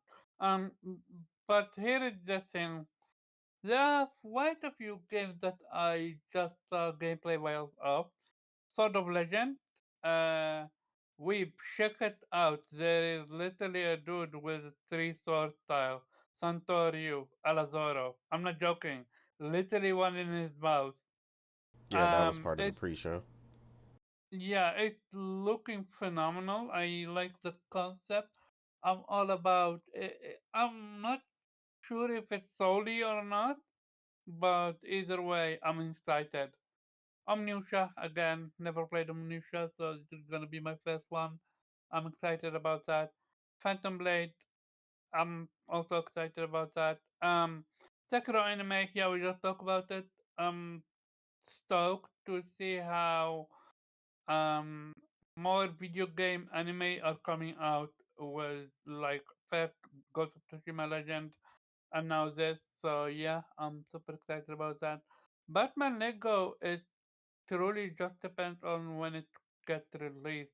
It depends. Like if it's released in a slow month, I'm gonna play it. If it's released in a busy month, that's gonna be a tall order. Um, Zero Parade. They didn't show a lot, but I am excited to see what they're gonna do with it. And the same go for Glass House. So, Recur, we've talked about it. I'm curious about it. I love the concept. It's super interesting. Um, how you need to go back in time to fix stuff. I love time travel. Um, Edge, Dirham Boy. Basically, it's looking a lot like inside like Planet of Lana. You are a little boy with a deer, and the deer have superpowers. and you need to escape. Which is, I mean, I played a lot of these games, so I'm gonna absolutely play it. Edge of Memories, it's so weird because I have no idea what it is so far. Like, would it be? Are you sure Edge of Memories was shown at ONL? I'm that was pretty sure. Future Game Show. Yeah, Oh I'm no, pretty sure that's I Future am Game I've Show. been mixing biting my tongue for second. Future Game Show I'm stuff. I've mixing. got good Yeah, stuff to say there. Yeah, I was I like, did. wrong show, Yeah, no. sir. Yeah. From the main show on is I mean Requiem. Not interested. I'm excited because they're going back to their root, which is third person. I played most of the Resident Evil games from 1 all the way to 6. I skipped 5. I know I skipped I played the track one, which is 6, and I skipped 5, which is arguably one of the best I had. Crazy, because Yeah, precisely. But Resident Evil 5 is fire. 6, I had access to it because I went to Lebanon and played it with my brother. That's about 5 it. is amazing, and I want my remaster. Mm-hmm. I would play it. I'm also curious about that one where you play as a little girl and you need to escape. It's in the Resident Evil what you call it. To me, what I hate about these, not Resident Evil, but in general, the horror games is when you're vulnerable. When, like, for example, that that one where you hold the camera and you need to escape. Like, that's boring. Hiding. You mean Fatal Frame? Yeah, there are multiple ones. I forgot what He name. might be talking about more recently. He's probably talking about Outlast. So Yeah, Outlast, you have precisely. to hold the This one camera was so you Oh, can gotcha. so you can see down the dark hallway because he doesn't have a flashlight. So you use the night vision on the camera to see, Yeah. so you can hear the killer coming, but you can't see them. So then, in order to And see them, it make you look through the stupid camera. It's so annoying. and the problem is, and the worst I'm problem out. is the camera have batteries that you need to pick up. So Yep. I'm like, no, thank you. Resident Evil, I'm cool. I played it. I love it, the concept, but this type of nonsense, like, no, that's not for me. So yeah. Um, God of Yote, I didn't watch the trailer, but I'm super excited about it because, God of Yote. Besides that, I'm pretty sure there were a few things that I'm interested in, but it's not out of my head because, again, I missed out the second hour of the show. But I'm not gonna lie, for the most part, I didn't enjoy the showcase. Oh, and I have yet to play it, but getting a sequel for Black Myth Wukong or a different game, like, yeah, shout out to the devs. They're doing work. Yeah. No, I'm interested to see what that turns into for them. Um, for me, yeah, I like I said, I ultimately agree with everybody else. Like the show, the show's pacing kind of drove me crazy. But in retrospect, going back and looking at it in fast forward, as in what was shown was actually really good. From just like a overall standpoint, like they just covered so much. It was just presented in in real time in a terrible way, with the pacing and awkwardness in between.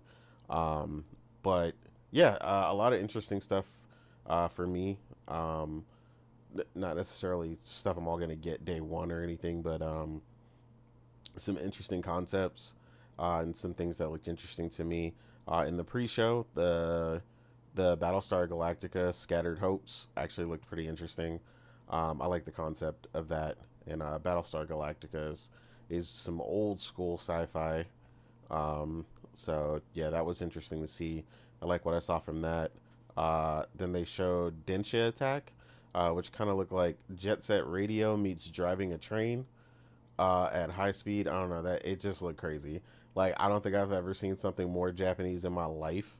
As far as like the look, like that just looks like something that would show up at Tokyo Game Show. I thought that just looked crazy. And then, like Omar mentioned, Swords of Legends was also in the pre-show, and that looked really good as well. ONL itself, again, like I said, not for me. I don't care about this game, but I was extremely excited for, like I said, Silk Song to not only be finally announced, but to be coming out very shortly, so people can finally stop asking for that damn game. But yeah, I mean, it looked good. It was a good showing. Listening to people talk about it and kind of what was shown and why they're excited for it, it looks like they're going to live up to it. So hopefully those people really enjoy that. Then, like I said, they mentioned the Sekiro anime. That looks interesting. Definitely going to check that out. Big announcement for me, Dawn of War 4. I'm a big Dawn of War fan specifically. A lot of people get mixed up because Warhammer has literally so much going on, but like Dawn of War is a very specific type of sub for the franchise, and I've played all of them so far. So yeah, Dawn of War 4 looked really good, and I'm excited about that. So we got to see some gameplay and stuff from that as well, and that looked really good. Daemon X Machina announcing announcing their demo. I thought that was a solid showing. I thought that was a real good placement for them. It wasn't super long. It was a short, like 1 minute and some change. That looked pretty good. Toxic Commando, something I'm personally really excited about. To me, it looks like the type of game that I like to play. Priscilla likes those type of games too, but people always, I hate that. The one thing I do hate though, I hate every time a game like this shows up, people always say fucking Left 4 Dead. Every fucking co-op game with some horror elements in it is not fucking Left 4 Dead. There's like 50 different games that have that element. Every game is not Left 4 Dead. And no, I hope it's nothing like Left 4 Dead, because Left 4 Dead is objective based and it forces you to move through the map and all this other weird stuff. So I really wish people would stop comparing every single thing that is 4-player co-op and, you know, horror based to Left 4 Dead. You can have a PvE driven game that is not like Left 4 Dead. So yeah, I don't know. That always annoyed me because people said the same thing about, I can't even remember the name of it, but it was so bad. But people swore it was going to be the shit, and I can't remember what it was called. And that game was like Left 4 Dead, and I can't even remember the name of it. Dead Island? It was, no, not that. No, I think it was exclusive to Xbox at first when it came out or something. I don't know. Xbox fans were bragging about something. Oh, that game that got the remaster, Dead Rising or something. Is that No, what you're not talking about? that. Yeah, not that either. It was bad though. Like that's what I'm saying. Like you guys are naming other stuff because this game was so bad that we all forgot about it. Like it's that bad. But it literally was like Left 4 Dead. Like it was supposed to be like a Left 4 Dead spiritual successor. And when it came out, a ton of people tried it and everybody hated it. It was so bad. Like, and it had like a card system in it. I cannot remember the name of it. I'm gonna look up games like Left 4 Dead because I'm gonna remember this by the time. You said card system, and the only game I can think of with a card system is Balatro, and for some reason the Midnight Heroes or whatever it was from Marvel. Yeah, no. Midnight Suns. Yeah, not a card system. Neither like, of those are like Left 4 Dead. Yeah, not a card system like that. So this was like Left 4 Dead, and then they basically made you earn these stupid cards at random. And that was one of the reasons why the game was so hard. Back for Blood. There it is. That game. That game was straight garbage. That game was trash. So They try. Oh, I remember that. Yeah. yeah, Back for Blood. Yo, they tried so hard. They had Back for Blood, the like super OP edition, and all this other stuff, and like everybody swore, you know, this game was about to be this, that, and the third. Oh my god, Back for Blood was so bad. It was so freaking bad. But yeah, that's why I wish people would stop calling every game with 4-player co-op Left 4 Dead, because like just let Left 4 Dead be it itself. But yeah. Like I said, John Carpenter's Toxic Commando looks really dope. They showed some gameplay. Like I said, it looks really good. It looks closer to me to like what Killing Floor and the way Killing Floor is structured. And I play a ton of Killing Floor. Played Killing Floor 1, 2, and now 3.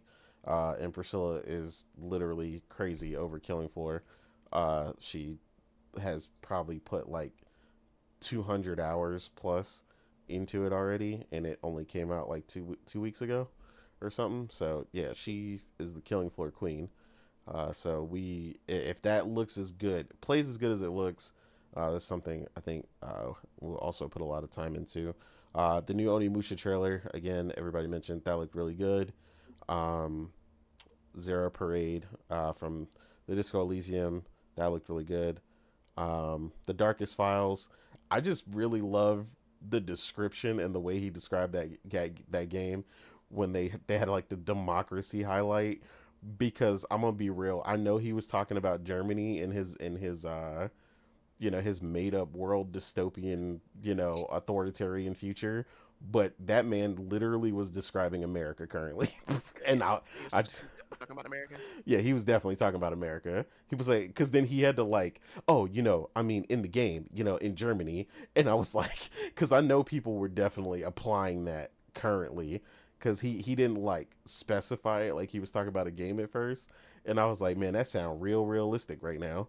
Because he was like, yeah, you got to stand up, and it shows the importance of, not just watching, but you got to act, because, it shows how they could take your freedoms away and all this other stuff. And I was like, all right, Malcolm X, I see you, bro. Like, but yeah, that was like a whole moment where it was like, wait a minute, this got real serious real quick. Again, like we've said about Ninja Gaiden 4, I'm not really into the Ninja Gaiden series. Honestly, I don't really care. I beat Sigma like forever ago. But I will say shout out to the team, because the Ninja Gaiden 4 new trailer looked really, really good. And that was probably attuned to what we was saying, where it seems like Platinum is putting their spin on the game rather than the standard kind of Ninja Gaiden formula. So yeah, they did a really good job, because I was like, damn, that looks good. Then they had the Outer Worlds 2, which we've seen already, but another trailer for that looked really good. Moonlighter 2, Morgan mentioned that looked really good as well. There's quite a bit. Honestly, my personal favorite of the entire show, World of Warcraft Midnight. Obviously, I'm joking. I absolutely detest World of Warcraft CG trailers ever since they ever made them. I hate that people give them any sort of credence. People hype them up, so they basically have never stopped doing this ever since they started, because everybody's like, oh man, Blizzard, and Jeff even said it during the show. He goes, Blizzard and their amazing cinematics are always so good, this, that, and the third. And I'm like, please stop encouraging these people to continue to bait people, with basically these cinematic trailers that play nothing like the game. Like, please stop it. But yeah, and then Black Myth, Zonkai, that looked good too. Again, I agree with you guys. Resident Evil Requiem looks really good. I just don't think I'm gonna care, because like I said, those stumble mechanics and stuff, again, while from like a thematic and like cinematic point of view, I thought it looked really good. Like, I was just like immediately like, oh my god, they're giving me like white girl trip over the carpet, I need to get my car keys, I can't get to the door syndrome. I was like, oh hell no. Like, I can't do it. So again, like, I hate when games take away But you got my guns, control. right? I mean, honestly, in that clip that she was in, she had nothing. So she was just about to get sliced and diced is what was about to happen in that trailer. So eventually, They did show us the trailer with guns, so maybe it's gonna be both ways. yeah, she'll get guns eventually, but in that part, she definitely had no guns. So yeah, overall, like I said, they showed a lot of really good stuff. Honestly, so much that it's hard to even really name it all. But yeah, I thought like it was a good showing for a lot of updates. like Morgan was saying earlier, a few new games that looked really good.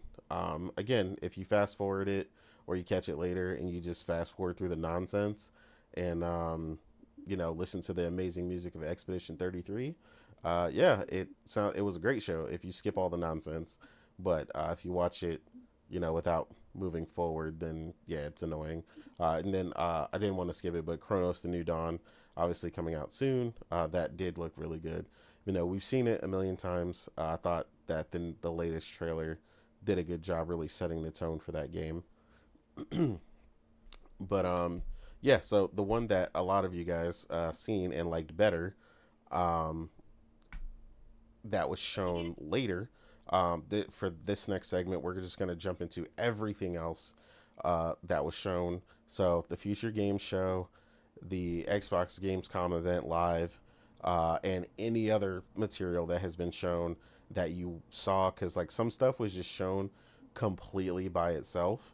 That was really good, and it wasn't specifically in the show. So anything you've seen during Gamescom's week and that you want to point out or highlight, just go for it. This is the free for all. Your top highlights or other things outside of O&L. So yeah, Thrifty. I know you said you saw some really good stuff in the Future Game Show, or like I said, any of the other shows.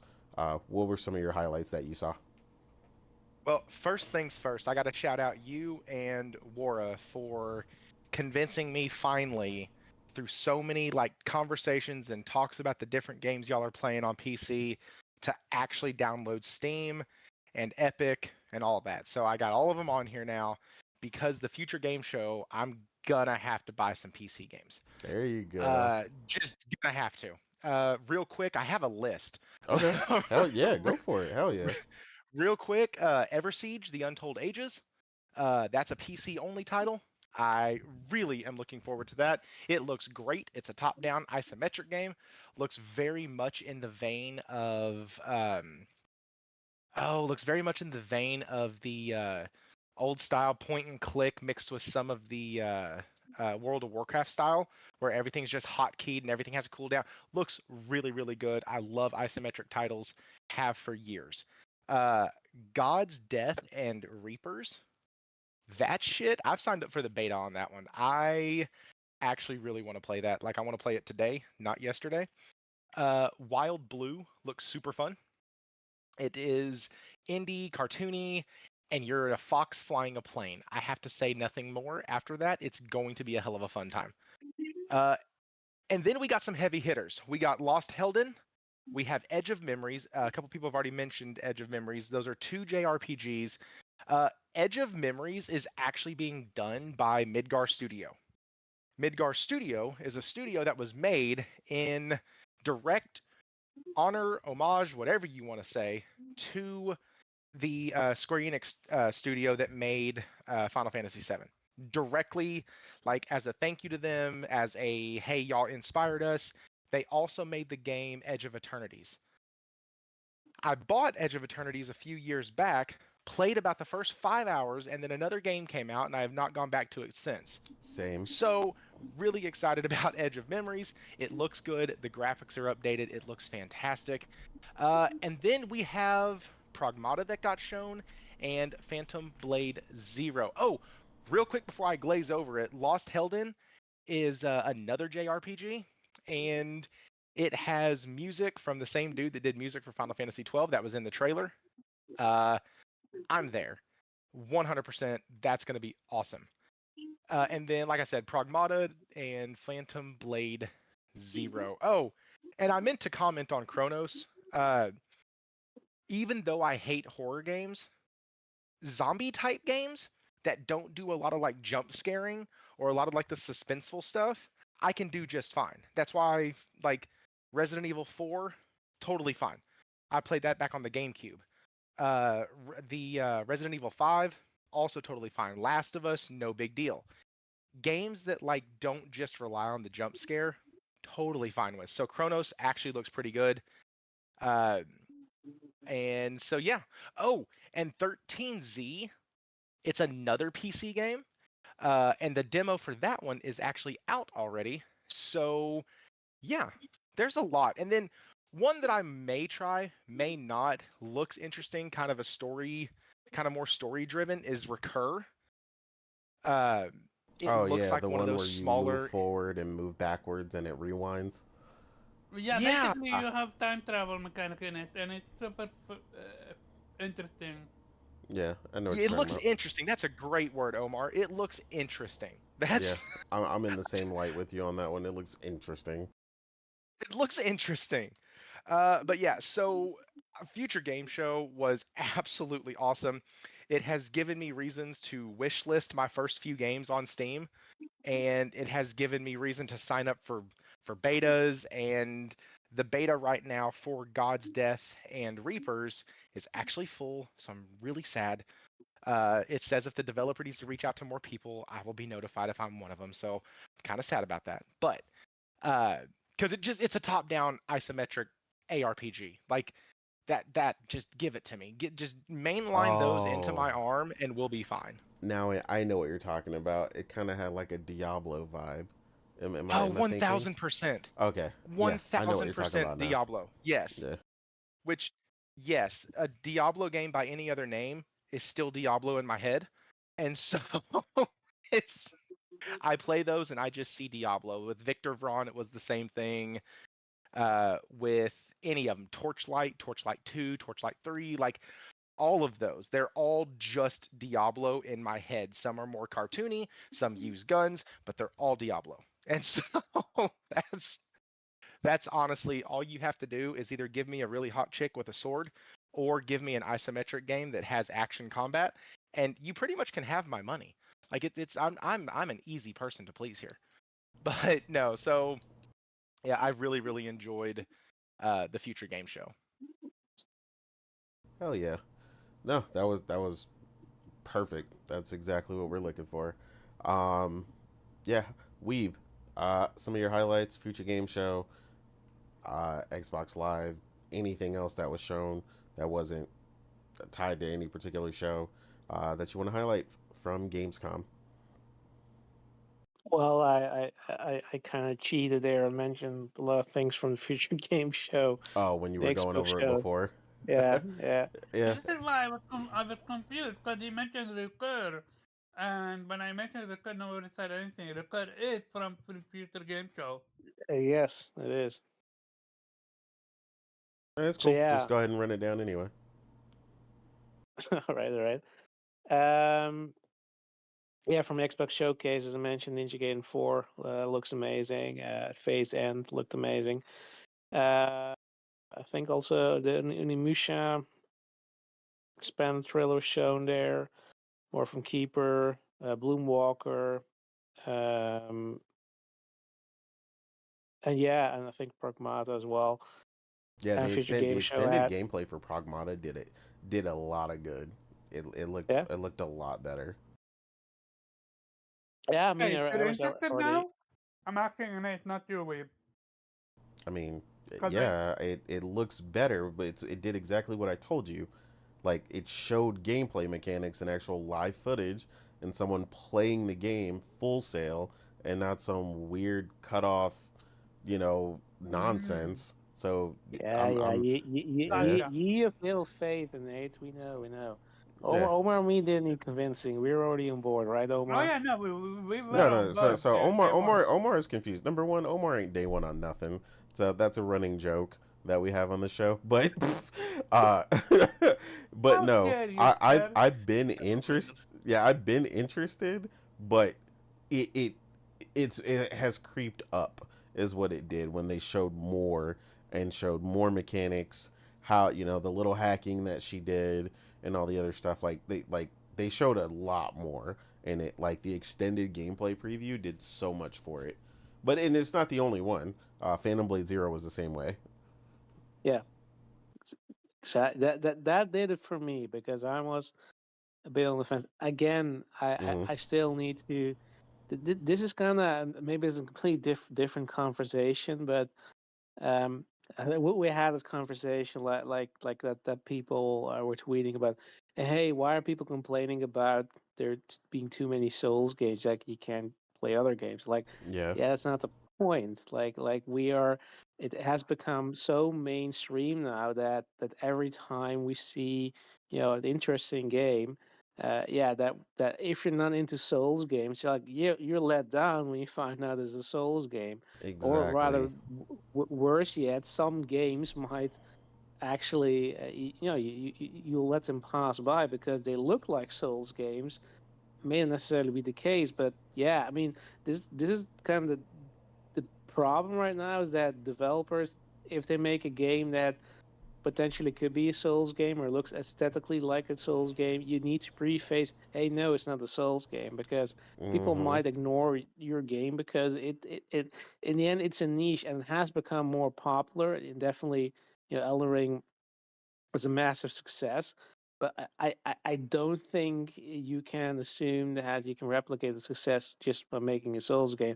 You're probably much safer off making a game, that appeals to a broader audience. If you're making a new IP, if you want to make sure it's a success. So yeah, and that's kind of, the issue. uh, I have also with Phantom Blade Zero. Like, yeah, you can tell me, okay, yeah, no, it's his own thing. We're doing something different, but again, it's not confirming to me. Okay, is it like more like a Souls game, or is it more like, more an action game, maybe character action? I don't know, but at least something that that would appeal to me.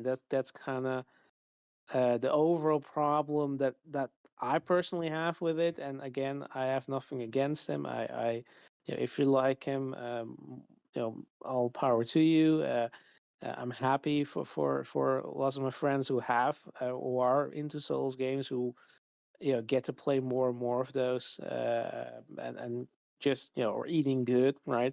But just understand that when people complain about it, it's not just about, that they just hate it, or they're just complaining to complain. There is a legitimate reason why people are somewhat, upset at least, or cautious, when they're announcing a new game, and it's not clear if it's a Souls game. Yeah, So yeah, agreed. sorry, went a bit on tangent there, but that sort of came up when you mentioned Phantom Blade Zero. No, I agree. Um, That's an yeah, important note because uh, the one of the extended things that came out during this week was a bunch of the people that got to go play. Uh, they got to go play Phantom Blade Zero. Also had an interview with the director, and Omar, are you asleep? No, sorry about that. Like, then mute the mic. Like, I was like, what the hell is that? Like, he sounded like he was falling asleep. But but no, yeah, he specifically stated, like, while he was excited for, Black Myth and their success and so on and so forth, he spoke about specifically this needing to differentiate the fact that their game is 100%, an action RPG and mhm. not a Souls like at all, because he said that he felt like the market was oversaturated with Souls likes. And I was like, "Oh, perfect." I was like, you're saying all the magic words." So yeah, he did say that. All right, good to hear, because that definitely makes it, makes it on my list now that I know it's definitely not a Souls like. Same. So I know it's a tangent, but we've said something really interesting Hmm. about everything being Souls likes, and it does really feel like that, at least on initial presentation of a lot of games. Um, Hell is Us is another one that's coming out that is a Souls like. That I've heard at least is a Souls like because it has parry, dodge, a Mm, counter mechanic, and it, stuff like that. so, as someone that played Hell on Us, I'm not so sure if it's a sword like so far from what I played. Enemies are not that Exactly. difficult. Exactly. No, but that's what he's saying. That's the problem, though. That's In that's what I'm presentation, saying. like the fact that you have to play it to see that it's not is kind of the problem, because Right. they've become so pervasive and a lot of what they do has become so ingrained in a lot of action RPGs, like that they're losing their individual identity until like maybe until you get the subtleties that some of them has. Because Priscilla did play Hell Is Us as well, and then she was like, she really dug it and she liked it. But although it may not, definitely not, ultimately be a 100% Souls like, it is definitely still has Souls related things in its combat and in some of its structure. But I think it differentiates itself enough that, yeah, obviously it wouldn't be a quote unquote Souls like, but I've started to just use the term Souls adjacent or Souls elements, because Souls like fans, like Souls fans, are like, they have, like, how like you get a car from CarMax and it gets a 500-point inspection, like that's how they act with Souls like games. They're like, it's not a Souls like because it doesn't have this button on the left on the D-pad. The purists. Yeah, the purist. Like I'm like, oh my bad. It didn't have that one thing. You can have like Souls elements, but not really be a Souls like, kind of like Stellar Blade. It had its parry and stuff like that. But I really wouldn't count it as like a Souls game. Souls like. Well, and it's like I played the demo for First Berserker Kazan. Mm-hmm. Okay, that game 100% Souls game. Souls like, it's hard as hell. It is brutal. It is so hard. Then I have also dabbled with Liza P. Liza P, hard in some spots. Most of the mobs are pretty simple. It almost sounds weird. Almost reminds me of Kena Bridge of Spirits, where you would go through the mobs and they'd be just in difficulty. You'd go through the mobs and they'd be super simple, and you'd get to the bosses, and I struggled with every single boss almost, except for the first one in Kena Bridge of Spirits, because they had this, all of them had like this tricky mechanic that you had to get. You had to understand where they were going to go. Mechanic, yeah. And so every single fight was a pain in the butt with the bosses. That's how it kind of is in Liza P, where everything's really kind of simple until you get to the bosses, and then you get one-shotted. And then you go back in and get one-shotted again. But like, even that combat system is kind of broken. When I was first starting to play it, Warawana was like, hey, just hold the block button and you're fine. So like, any game that I can break by holding a button, I don't necessarily consider a Souls title. Oh, because it's not. What's called Callisto Protocol. The dodge button is literally that. You hold the button and then you dodge left or right. Now, I was gonna say, it's funny you mentioned that about Liza P though, because that is one of the few games that the 500-point inspection squad agrees is a Souls like. You see what I'm saying? Yeah, no, right. And I'm like, from the demo I played, it's absolutely a Souls like. So I've already passed the first two sections, and I'm like, just hold the block button, and that's not like it's on par with Stellar Blade. The bosses are a little harder, a little bit more difficult, but like, it's not to the level of, and even an Elden Ring, where after I got past the first main boss, I was done. I couldn't do it anymore. Like, I was out. Yeah. So to be clear, like, Black Frost, we're not arguing what is and what is, because I'm not gonna have that conversation with the Souls-like brigade. I know what they consider what it is. The conversation we are having is what it feels like when we play it, and the confusion that it causes in difficulty and the way these games play, regardless of whether or not people consider them passing the 500-point inspection of a Souls-like. Like, I know Wu Chang is, and the Liza P and stuff. Like, I thought, like, some of the people I follow are super into it. But what we're talking about is like the confusion that, like, literally devs are having to clarify that it is not a Souls-like and it is an action RPG that is not like a Souls-like, because it's certain elements of it are pretty specific, or playing like one. Like, again, like, I haven't played Hell Is Us, but I know, like, again, like I said, and I can't go based on what Priscilla says 100%, because she's never really played them outside of trying Elden Ring or whatever. But the thing was she felt comfortable in the way that the game was modified and the way the game played to The feel like it wasn't punishing in that regard. the fact that she was comfortable, that's literally not a Souls game. I played the demo. I know it felt. I died 0 times. I understood the enemy mechanic. Well, yeah, I mean, They she give you. 100% hated Elden Ring, so yeah, I mean, you're not. Yeah. Can you not hear us? Because I can hear him. Yeah, I hear you, and I hear you. Okay, no, 50. we're good. We're good. It was a glitch in the Okay. Matrix. Okay.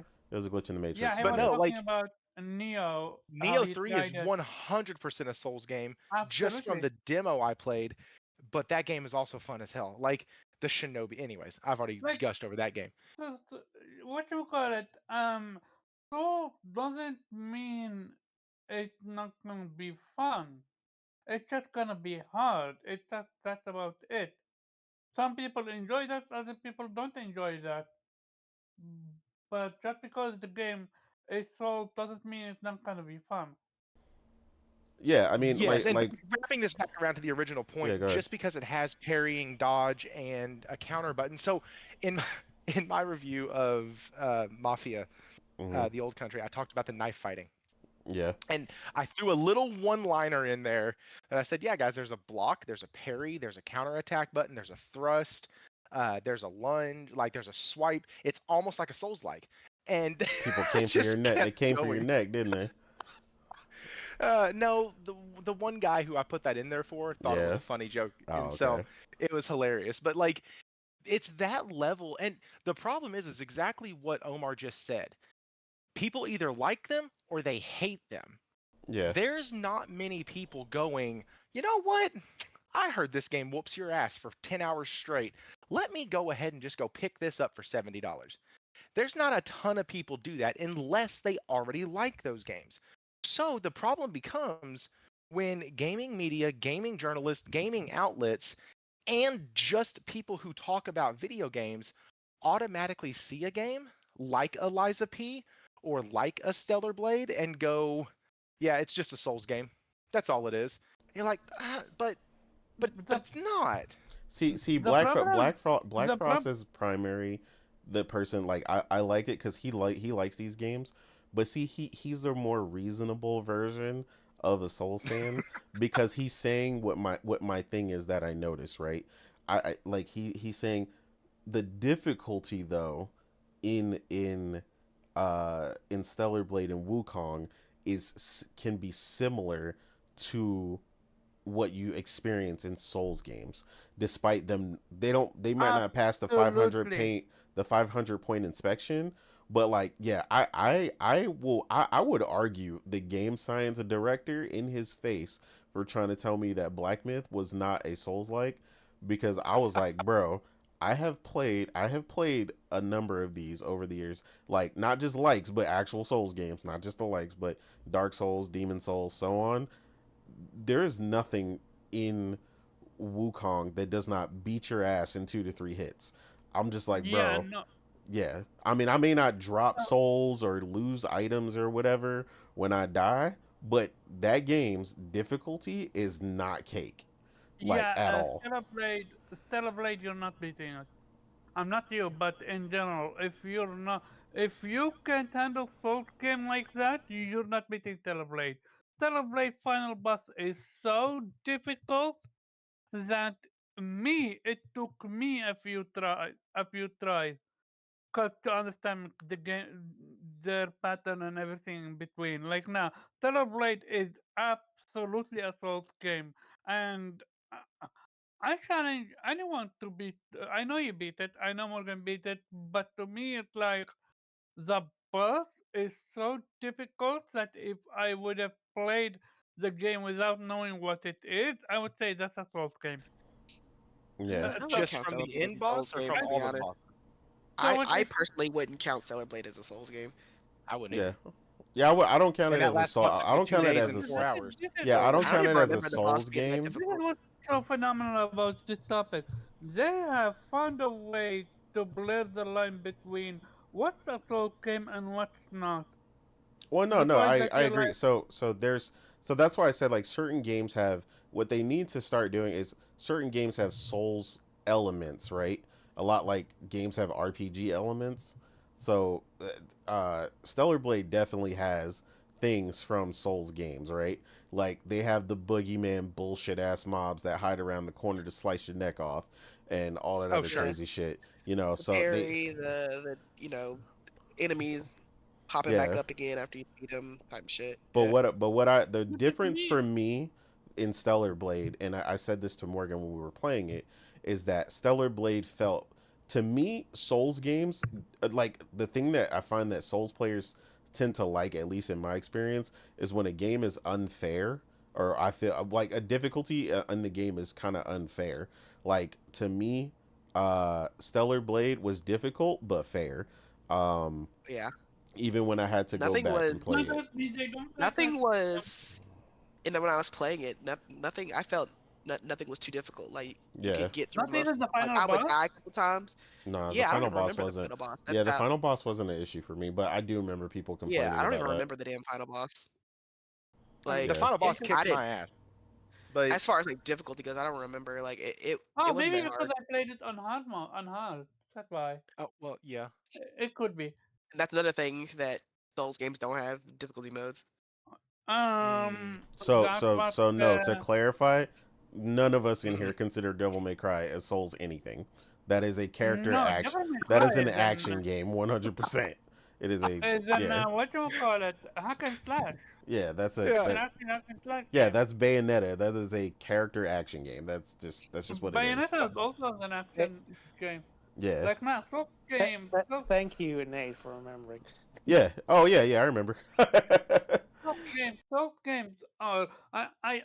So here's the thing. Yeah, what we're you not in the said- camp. I just didn't want to be good. We're not in the camp that says every game with a dodge or a parry. I mean, that is a running joke, but yeah, we're not So- in that camp. I do think, but here's the thing. Devs are super afraid of mentioning difficulty because then game is not gonna tell. I feel like this. So when you say the game is a Souls game or have Souls game element, then you Yeah. gotta specify which type of element is Souls. Like Well, that's to why I me- told you. That's then why you I get started. into the 500-point inspection. Well, yeah, that's why I told you the 500-point inspection. That's my joke. That's why I said I stopped saying Souls like, because I'm like, all right, cool. If it has to pass a 500-point inspection, I'm cool with that. But there are certain things where I have to call it at least Souls adjacent or something. When you're telling me that this game is difficult as shit and there's no difficulty option, I'm sorry. That is literally the most famous thing about Souls games. Like, so that's why I said Yeah. when this motherfucker look me in my eye and tell me Wukong does not play like a Souls game, I'm like, oh hell no. Like, I mean, Wukong is absolutely a Souls yeah, game. Wukong is Souls as fuck. So I was like, I can other than literally dropping make the same items and thing. stuff, like that shit is punishing as shit. Now, don't get me wrong.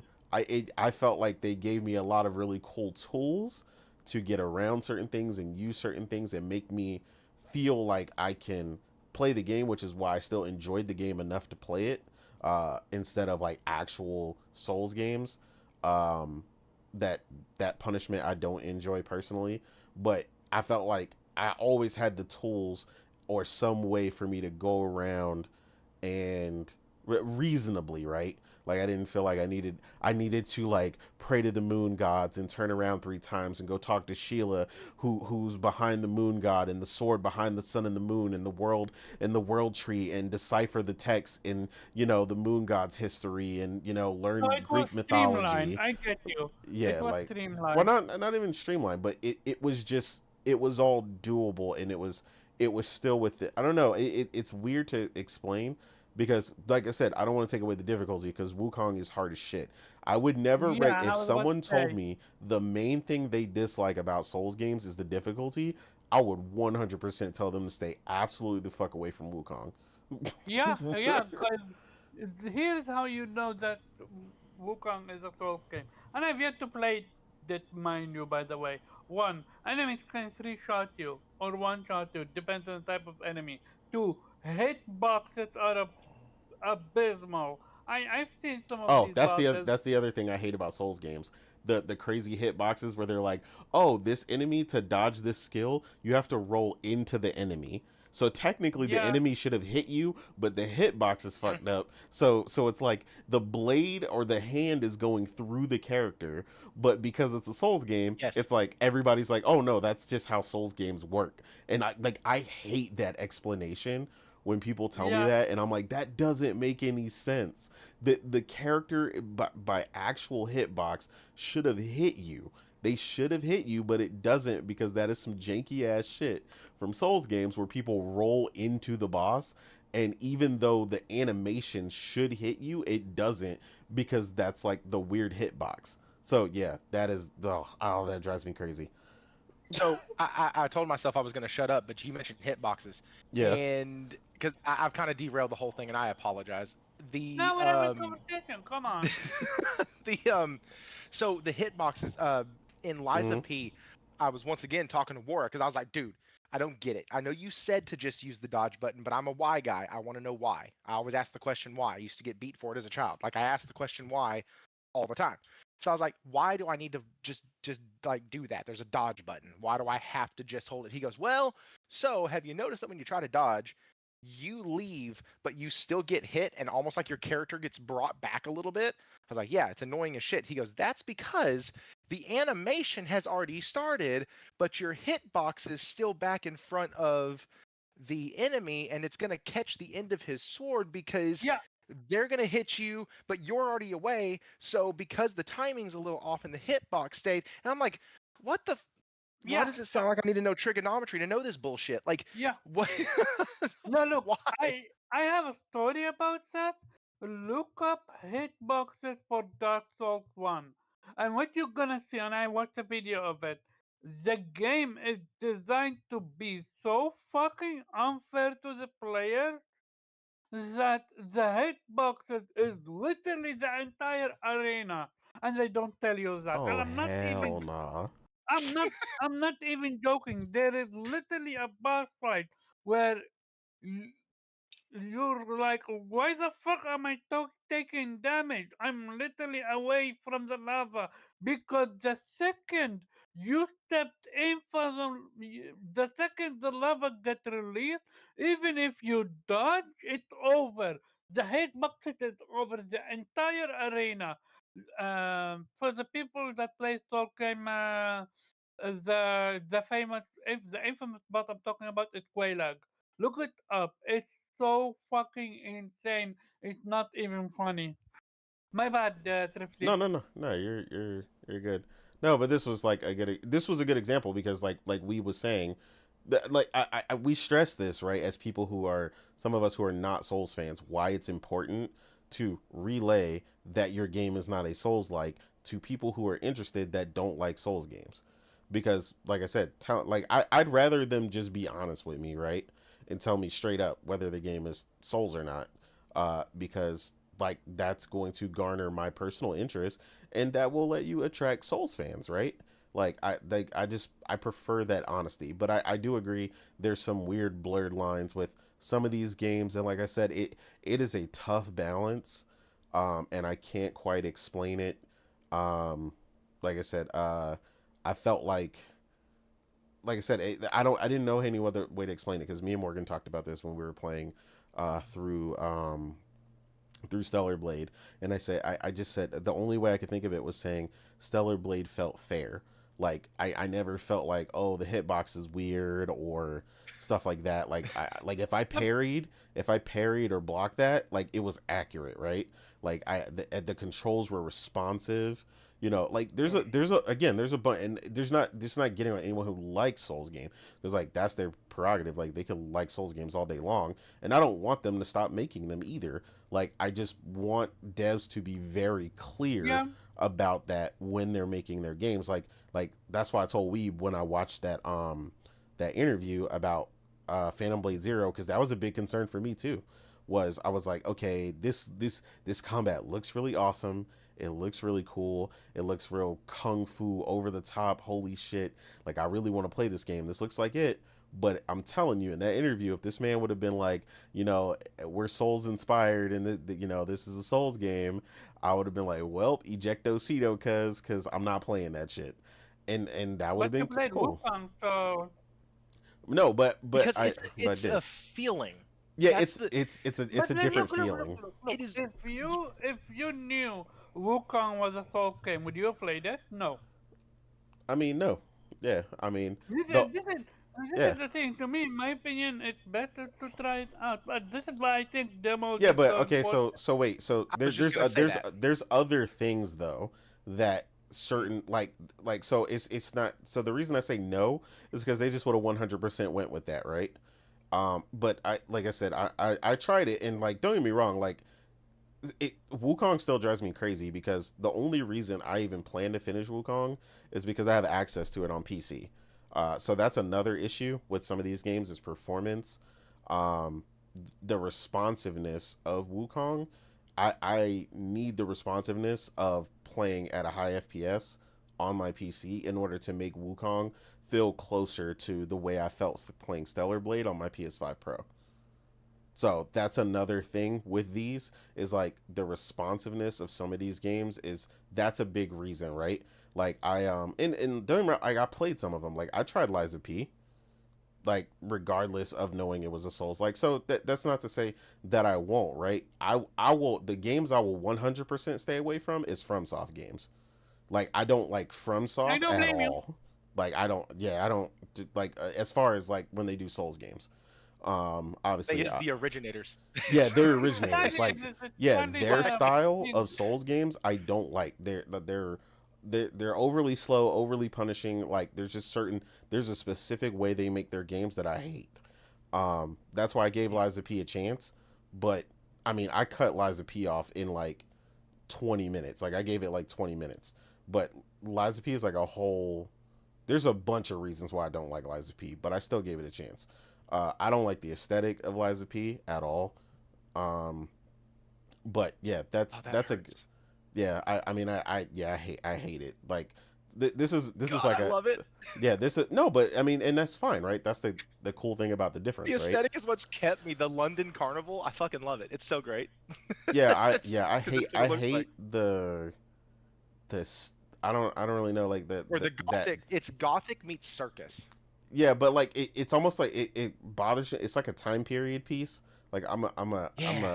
I'm a I hate certain time periods and they drive me crazy. So that's another thing. But like that's not the only thing. That's just something on top of the difficulty that I don't like. So like there's multiple reasons why I don't enjoy it. But the difference is though, see, I can still say objectively that I think Liza P is a good game. So I don't think Liza P is a bad game. I just think it's a game that I don't like. So I'm not a fan. I didn't like none of the weapons. I didn't like none of the, like, don't get me wrong, like the DLC trailer they put out not too long ago looked fire. Like he did some crazy shit and did some anime level shit where he like zigzagged all over the screen and did some dope shit. And I was like, that looks really cool, but I know better because I know myself and I know what I like and I'm Yeah, gonna you need to stay be away from level that game. 45 or something to be there. I feel you. Yeah, so it's just like again, like it's more about clarity from developers. But like yeah, definitely don't tell me some shit is an action game. It's just like a standard action RPG, and then I find out it's a Souls game because then I'm coming for your neck. Like that's been my big concern lately. Like is like we need to definitely acknowledge certain Souls elements individually, even if you're not gonna call the whole game a Souls like, because it doesn't have all the elements of a Souls like. I'm cool with that, but we need to specify what does it have, because if you're telling me that like the immediate thing that I'm gonna tell you that is going to make my red like as immediate red flag, you don't have a difficulty level. That is an immediate red flag. Like so I'm immediately like you're lying. Like this game looks like it plays like a Souls game and you have no difficulty settings. That's a red flag. You're lying to me. You're fucking with me. Because I knew I was being fucked with. Like I ran headfirst into Black Myth Wukong because it just looks so cool and I love martial arts and shit. So like that I ran into that one headfirst on purpose and that was on me. And like I Do you said, regret that? I Mm, not I don't know. It's like I'm like in the middle. I'm enjoying the game still, so I can't say no. But you Um, don't have the energy to be Yeah, like involved with it like that. I really gotta psych myself up to go back and finish it. And then like I said, But I refuse to that play it on PlayStation at this point. and Like that's I have to why. play it on PC. Huh? Because why? Because of what you do extra, or because of No, performance? it's the performance. Ah, gotcha. Not even the pro? No, it doesn't matter. Wow. I need the It's performance. not pro enhanced, so Yeah, it's not. Okay, Yeah. so and the crazy part is, Wukong, you don't even lose your progress if you die. So you're not losing any single, what you call it, Yeah, but it's money. not. It's not about that. There's a massive responsiveness difference in so when you get more sensitive to stuff like the higher FPS the way that I am, that game like certain things will What do be you play on, FPS wise? 165 FPS. So it is a massive difference in responsiveness and your ability to see attacks coming, and that game Oh, has hell some no. ridiculously high speed attacks. you don't even know what to say. He just got quiet. Yeah. So yeah, it's Fucking mic drop right there. 165 FPS. Got it. Oh, Nah. hell no, 150. Oh yeah, no. Yeah, it's a Yeah, big difference. he got a 5090 now, so it's probably higher. Yeah, it would be even higher. But yeah, I mean that's the limit of my monitor is 165 FPS. But again, the Oh, so responsiveness because of your at that monitor level. limit, not your PC. Of course, Oh of yeah, course. my PC could go above that now. Yeah, like Oh yeah. but I stop it because you would get screen tearing if I go above the monitor's Oh, refresh rate. I know the field. Yeah. Yeah. So, but yeah, so the responsiveness is what I feel like I need when I play. Like I felt the difference because I've played Black Myth on my PC and then I went and played the same segment on my PlayStation, and at least for me in that game, the responsiveness that increases when you have a higher FPS and playing at that 1 millisecond response time, because my monitor is a 1 millisecond response time, and at 165 FPS, like you can't, the ability to see attacks and respond is just at a different level. And I don't need that for every game, but that difficulty, that's like the balancer for me when it comes to Black Myth. So like I feel like I could tell I struggle with certain bosses on PlayStation that I didn't necessarily struggle with on PC because like I said, like if you ever look at the blur tests, there's a blur test that shows you what it looks like when something is running at like 30 FPS, 60 FPS, 120 FPS, and then there's like 150 FPS, and then sometimes they go up to like 300 FPS, and you can see how much smoother the image is, and you start getting rid of ghosting. So what you see and what you perceive and the speed that you can react to improves when you get used to playing at that higher FPS. It's why you get a lot of Counter-Strike players, like they refuse to play on any, they play on like 240 to like 300 plus hertz monitors that are 1080p, because for them it's not the resolution, it's the reaction speed of playing and getting no ghosting at all, because the reaction speed of some people that play Counter-Strike is like a Formula 1 driver. So like yeah, like you start getting crazy when you get into stuff like that. I'm not that crazy, but it definitely makes a difference. Yeah, see, even Black Frost, like he's a fan. He said the parry timing sucks and magic is delayed in Black Myth Wukong. So see, like I'm not tripping. Like I could definitely feel a difference. But to the example, right, when a game runs really really well and all the timings and stuff are really tight, i.e., you know, like we all talked about Stellar Blade. Like Stellar Blade was phenomenal. I Yeah, I played never it. had Yeah. any issue with parry Yeah, I or had no blocking. issues. If It I just It got was hit, stellar. timing, it was but stellar. that was never Exactly. the game. Yeah. Yeah, exactly. What I could that's the difference right there. I could tell if I got hit, it was my fault. Like it wasn't the game. That's it. Yep. That that right there. That yes. Because even in Neo, even in the demo on Neo 3, when I finally got to the final boss, when I died repeatedly and didn't beat the final boss, one, it was my fault. I sold my pants before I went in there, so my armor was super low. You're Second, laughing, but Neo is insane No, Souls game. Neo is super insane. and so I got him almost all the way down, and then he killed me again, and I finally about threw the damn controller. But it was never because he beat me. It was because I screwed up. Yeah. And that's the difference, because I can fix me. I can't fix the game. Yeah, yeah. This is why. This is why when I watched the Soul game, the Dark Souls 1 hitbox, I was flabbergasted how devs even got away with it. Like if you watch it, it's not acceptable in this in day and age. But back then they got away with it, and it's super crazy how the what you call it is designed. It's mind-boggling. Agreed. Yeah, I forget. Did anybody else still need to go? I forgot where we were because we got sidetracked. But Yes, me, because you guys went on a fucking Souls tangent. yeah, I know. That's my bad. That's my bad.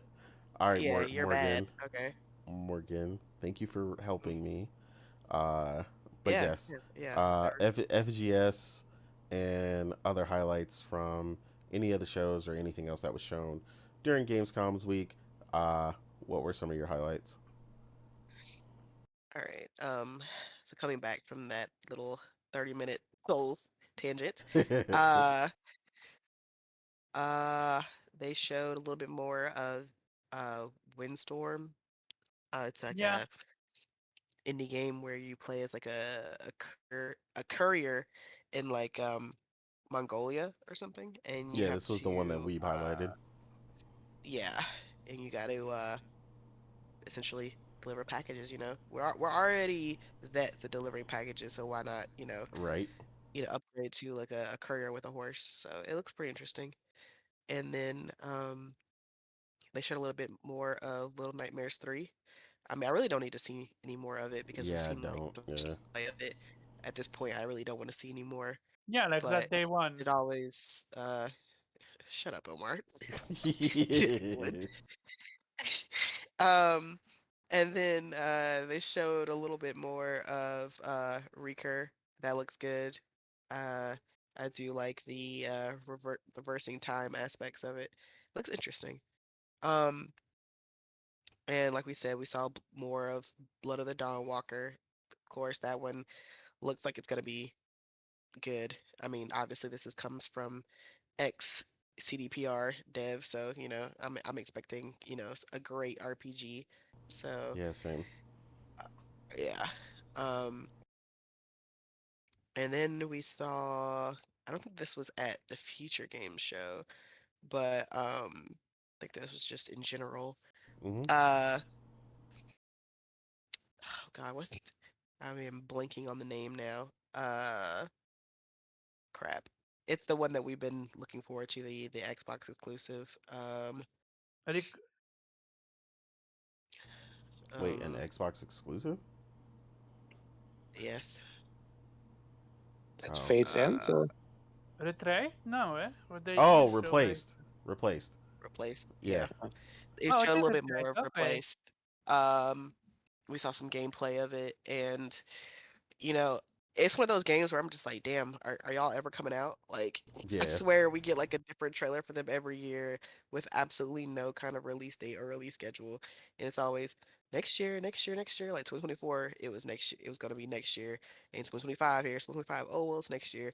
And it's just like, damn, bro. Like I know you're a smaller studio, and they're still their studio is kind of a part of the whole the war occurring over there with Russia and all that situation. So they've been having some trouble with development. So I understand. It's just I'm getting frustrated. I'm just like, damn, I want to play it, bro. Because the longer it takes to come out on Xbox, the longer it's gonna take to come out on PlayStation. So I'm just like, I need you to hurry up. Because it just looks so good. It's at 2.5, you know, uh, HD, side scroller. It just looks so good. I just love it when side scrollers have that kind of almost three-dimensional feel to them. They kind of go above and beyond to even if they're 2D, they'll have different perspectives or they'll have things come out at the screen.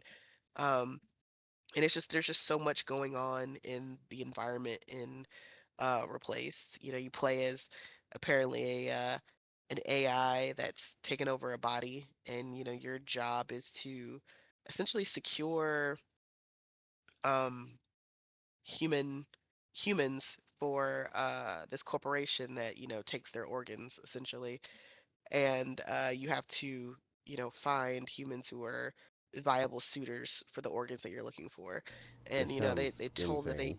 y- I know, and they say their inspirations were like a lot like Blade Runner, and I was like, yeah, I kind of got the Blade Runner vibes from this, and even in the combat has like that Arkham style combat. You can't just button mash. You have to be methodical with it. Um, the more you do combat and you get your hits and you parry correctly, that builds up your ability to use your gun. So like you correctly parry and you make you connect to make hits. It builds up the gauge in your gun and you can do like a finisher with your gun. So it looks really good. It looks like it's not, not gonna be like I said, it's not a button masher. It's not gonna be easy. You have to actually pay attention to what you're doing, which I really enjoy that. But yeah, other than that, like that cyberpunk neon type of aesthetic, is one that I'm really a big fan of. So whenever a game does that, I get super excited.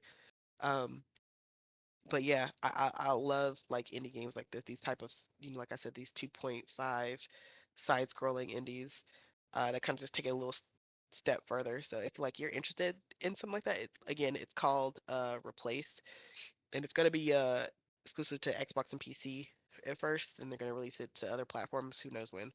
But yeah, that's definitely gonna be a day one for me. I can't wait for that. That's been on my radar for a few years now. But like I said, they've been consistently delaying the game. So hopefully they said at the end that this was going to be one of the 2026 games. So hopefully cross my fingers, this will actually be the 2026 will actually be the year that it comes out. So is it Um, fair to say that Replaced is your Silk Song? yeah, that's fair to say. Except I don't get online and bitch about it every other day, but That is true. That is. um. But I also saw, what was it, Deer and Boy. It looked really good. Nice little indie. Yeah, it was uh definitely a different little change of pace. It reminds me a lot of what's that game called? Concrete Genie vibes. Like it's like kind of reminds me of that, just with the little boy and the kind of art aesthetic of it, and you're using your magic to kind of open up portals and stuff like that. So yeah, it was definitely giving me Concrete Genie vibes. It looks good. I think they said that one was, well, they didn't give a date for that one. They just said wish list it. So I have to keep an eye on when that comes out. But I think, oh yeah, and I agree with you, Innate, that you know, 15-minute gameplay of Pragmata was definitely a lot better than the first showing. Um, in the first showing, I don't think they displayed the gameplay very well. Yeah, me Um, neither. to me, when they initially showed it, it looked like it was like simply just hacking, and I was like, I don't get it. I didn't Yeah, I didn't think I it didn't get looked it. very interesting or compelling because they just showed the hacking part and really nothing else, and I was just like, okay. I don't really understand what we're doing here, but cool. But the 15-minute gameplay where they show with the boss fight really kind of um I think was a better explanation of what the gameplay is gonna look like. Like, she's gonna be helping you hack and then you kind of finish it off with your gun. Um So it looks a lot better than it did Yeah, initially. it seems like the Obviously, first it would. gameplay was incomplete because like she was explaining everything. Like it seemed like the way that you would play it this time. Like, she was like, "I'll hack it." And then, now you can shoot it. Like she's explaining it like how we're used to seeing it when we play. Yeah, Yeah. and it looked kind of unpolished too. Like the frame rate was kind of off, and it was I don't know, it was just not appealing. But the That was gameplay, another thing. The frame rate was off last time they showed it too. Yeah, yeah, you're right. Yep. it was like not looking good, and I was just like, Yeah, this time it But looked this real one looks good. a lot better. It was real crisp, like 4K, 60. I think they were playing it on PlayStation because I saw PlayStation buttons on it. Hmm. But it was looking a lot better. I was like, okay, this looks so much better. And the gameplay actually makes sense. And now I think that's probably like the first encounter they have with the boss because like you said she's kind of explaining the situation, like she gets on his back, it's like, hold on, let me help you, because he can't get past the robot's defenses or whatever. So she hacks it, and then that opens it up for for him to be able to shoot the robot, and I was like, okay, I understand now. But yeah, it looks a lot more interesting, and it looks like something I'll probably pick up. um I don't think I mean, I don't think we didn't get an exact release date. We just got like a year, right? 2026. Yeah, Um, 2026. yeah. But yeah, I'll definitely be keeping my eye on it. If it comes out like later 2026, I can definitely see that being a day one. Because early 2026 is so freaking packed right now. Yeah, it But is. yeah, that's pretty much what I've seen from the Future Game Showcase. Cool. And then I think all we have left is Omar. So, Oh oh, boy. yeah, FGS. Any Yeah, other any so other shows highlights? I'm gonna just stay with future games though, cause that alone I have over Yeah, that's 10 to fine. 15 games. Oh yeah. So the first I'm gonna talk about is I talk about Deer. Hotel Barcelona. So basically, it's a side scroller action game, which I'm excited about. Um, then we have Aether Mancer JRPG. Enough said. I'm not gonna talk about Windstorm. We've talked about it. Yeah, that's something I'm interested in. I'm curious how it's gonna be different from Death Stranding. I know obviously no cars and stuff like that, but what obstacles are going to be? I've seen a few animals, so I'm curious how the gameplay is going to be. Lost Helden, JRPG, enough said. Seria World. So this one is interesting. It felt like Pokemon, but with a card game. A la Sync, what you call it, Midnight Sun. So I'm curious how it's gonna be. Witchfire. Sadly they showed nothing, but from what I've seen, even though it's a DJI or trailer, whatever it is, it's anime. So I'm curious what the gameplay is going to be. Um, Kaden, it's like Middle Eastern action game with a sword. So I'm interested. This one, I think it even have a demo, Metal Eden. Um, the more I watch it, the more I want to play it. At some point, you literally get a ball and start shooting at your enemies. I need that game right now. It kind of giving me Shadow Runner vibe, but I know it's not Shadow Runner, so I'm super excited about Metal Eden. We've seen it for a long time now. I'm pretty sure there is a demo on PlayStation 5 that I've yet to play. Um, Netherworld. Um, I will. Nether. I will move on to a different game because I actually forgot what Netherworld is about. Hope in the City. It's like a slice of life game. So I'm interested to see uh, how the story is going to be. As for Netherworld, from the look of it, it looked like roguelike, but I'm not sure. what it is. I do know it has some combat and it does look interesting, so I'm curious about that. Um, Robo Frenzy, you're literally a girl fighting robots that go frenzy. So yeah, sign me up. I'm excited. The Killing Stone is weird. It feels like a Dungeon of Dragon-esque where you need to roll the dice and deal damage to your enemy, but your enemy is almost like turn-based-esque. So I need to watch to see more of that game. Town of Zaz. This one is an anime action adventure game with combat, and from the look of it, it looks something that I'm interested in. This one I never heard about it. The remake of The Growth. It's a JRPG. It look interesting, but I have no idea what The Growth is. So either the remake of The Growth is the name of the game, or it's a remake of The Growth. And then we end before I start with the heavy hitter. Uh, Kakat Katanaut. So it's a side scroller katana dude with a katana, and I've played a few of these, so I'm interested how this is gonna be playing different. It feels like less what you call it. It have less intent on speed, so I'm curious about that. Now we start with the big heavy hitters. I just finished the gameplay for Pragmata, and dude, I need this right now.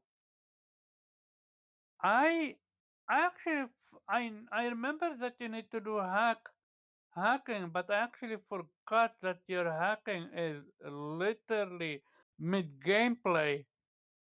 Like that's insane. How you gonna need to balance that? That's like I wish I could have a demo of it. It's not like I'm scared of it. I'm intrigued. I need to see more. I need to experience it instead of seeing more. Yeah, no, Pragmata is absolutely going to be played. Other than that, yeah, no, Phantom Blade, of course, and the other game that I mentioned, which is Recur, which is phenomenal, interesting game. Uh, what you call it? Yeah, what's his name? Thrifty mentioned it. God, Death, and Reaper. Looking like the Diablo-esque game. I'm excited about that. Oh yeah, and Stick Blade of Greed. Uh, it's a stick game, and I love stealth games. So yeah, I think I'm gonna leave it at that. And this is short future game so much way. I've yet to watch the Xbox game show, so it's crazy. You did say a ton of games. Nothing to watch, to be It's honest. not like I didn't I was just thinking. believe you. I only seen the ONF, so I was skeptical. But yeah, you were I right. mean, there's really nothing to watch with the Xbox show. It's like literally just every game that we already know about and getting a Like a 30 to 45 yeah, minute Also, they didn't talk with showcase developers. anything new. Okay, No.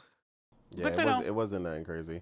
The only thing that was really shown that was on one of the shows that I liked was what's on screen right now, which was Power Wash Simulator 2, when they finally revealed Uh, uh, when it was coming out or whatever, and the pricing and stuff. Gotcha. Yeah, no, but if I would have to say what's the game of the show for me, it's um genuinely Pragmata. Yeah, I mean, I understand now. Pragmata looked really good. Like I said, they had a I much I better I showing. I am always looking for the new innovation, and this look interesting. How you need to fight, but at the same time solve a mini solve a mini puzzle. So it's gonna be interesting to see how you even control the characters like that. I mean, I'm assuming they're gonna use the D-pad when they're hacking based Yeah, on what it looked like. but that would It I be mean, looked like think Ratchet and it Clank, looked like that. the but space. enemy slowed down when you were hacking. Yeah, it does look slowed Yeah, down. but they do still come at you. They don't stop forever. Yeah. Yeah, I didn't say It is stop. I slow. just slow down. Yeah, so I mean, it looked like you said, it looked good though. I don't think I particularly have a game of the show where I was just like, oh my god, that this is it. So I don't think I really have one. I mean, they've shown quite a bit of games that are interesting. Like they have so many interesting things. There are building games that I didn't mention. There are sandbox. There are what you call it There were some game. RTSs. Yeah, Yeah, RTSs. that So was many actually more shocking RTSs. than anything So for many the amount of RTSs. I RTSs feel that like came back. RTSs are coming back, man. Like Yeah, they are coming back in a big way. And THQ Nordic has kind of been one of the ones who's been kind of spearheading that. They won't let those series die. And then with the popularity of like Sid Meier's Civilization and Age of Empires being like getting the re-release and then coming to PlayStation and like all of these type of things, like the RTS genre is it checks a lot of boxes for a lot of people. Um, I mean, folks like me, I'm almost 40, right? So I played Age of Empires 1 on the disc with the PC. Like I've played Age of Empires 2. I played the Gold Edition. I've done AoE 3, and I think I've done a couple of the Age of Mythologies. Like those games being in the public eye and being in the limelight, along with all of these others, is really helping push that genre back into the forefront. yeah, no, I agree. I do want to not confuse people. So, Civ is not RTS though. Civ is that's more strategy, just straight strategy. Since it's not RTS, would be like you said, Age of Empires, StarCraft, which StarCraft One just got an update or something when they released like a cartoon mode along with the remaster. So yeah, a lot of RTSs are coming back. I'd like to see EA not screw it up and actually bring back Command and Conquer Generals 2 like they were That was supposed the to. other one. Yeah, Word. Yeah. yeah. I'm still mad at them for screwing it up and basically showing us this really perfect looking trailer for Yeah. Generals 2 and then Fuck them turning it for into that. a free to play game. I was like, what are you doing? What So this remind me of is with the return of 2D JRPG, what we're getting nowadays. So yeah, it does look like I had to skip 5 or 6 RTS games like that, and that's just from the future game show alone, which is insane. yeah, there's definitely a lot of things coming back, and I'm glad for it. A lot more of these studios looking to take more risk and do some different projects that are not the norm. So, um, but yeah, I won't really do my own. You guys pretty much said everything. There's nothing we really missed. So we'll just jump right into the next thing. These will be kind of rapid fire and quick, so everybody doesn't really have to comment uh, on them. I'll just see if anybody wants to say anything because some of them are just funny. They're not much of a topic. Um, the first thing at the Gamescom that was fully revealed and shown. They finally showed the Xbox ROG Ally and Ally X at the show. We saw the whole menu system, the thing that again a bunch of people think is going to revolutionize the planet. This I don't know why people think the Windows team is a magical land of fairies and dust all of a sudden because the irony is that during this event the Windows team released an update that can murder your SSD. Like, let that sink in. Murder your SSD. Like, this is the team that people think was going to just come up with, work with the Xbox team and just create this perfect synergy, super optimized, greatest operating system that ever lived for this handheld. So just let that sink in. That's what you have to look forward to from the fabled all-star Windows team. But yeah, it basically looked like we all thought it would look like. Basically some Steam big picture mode nonsense. If you guys have seen the Xbox app on PC, you basically seen literally the interface. They're just basically hiding all the Windows stuff behind that interface, and attempting to integrate the other launchers into it. Again, as far as I know, that's still not even perfected. There's been some other issues with that as well. But again, like I said, we got to see the device. If you guys got to see them, IGN and I think GameSpot and a couple other people published them, kind of messing with it and going over it. But we 100% have things correct at this point.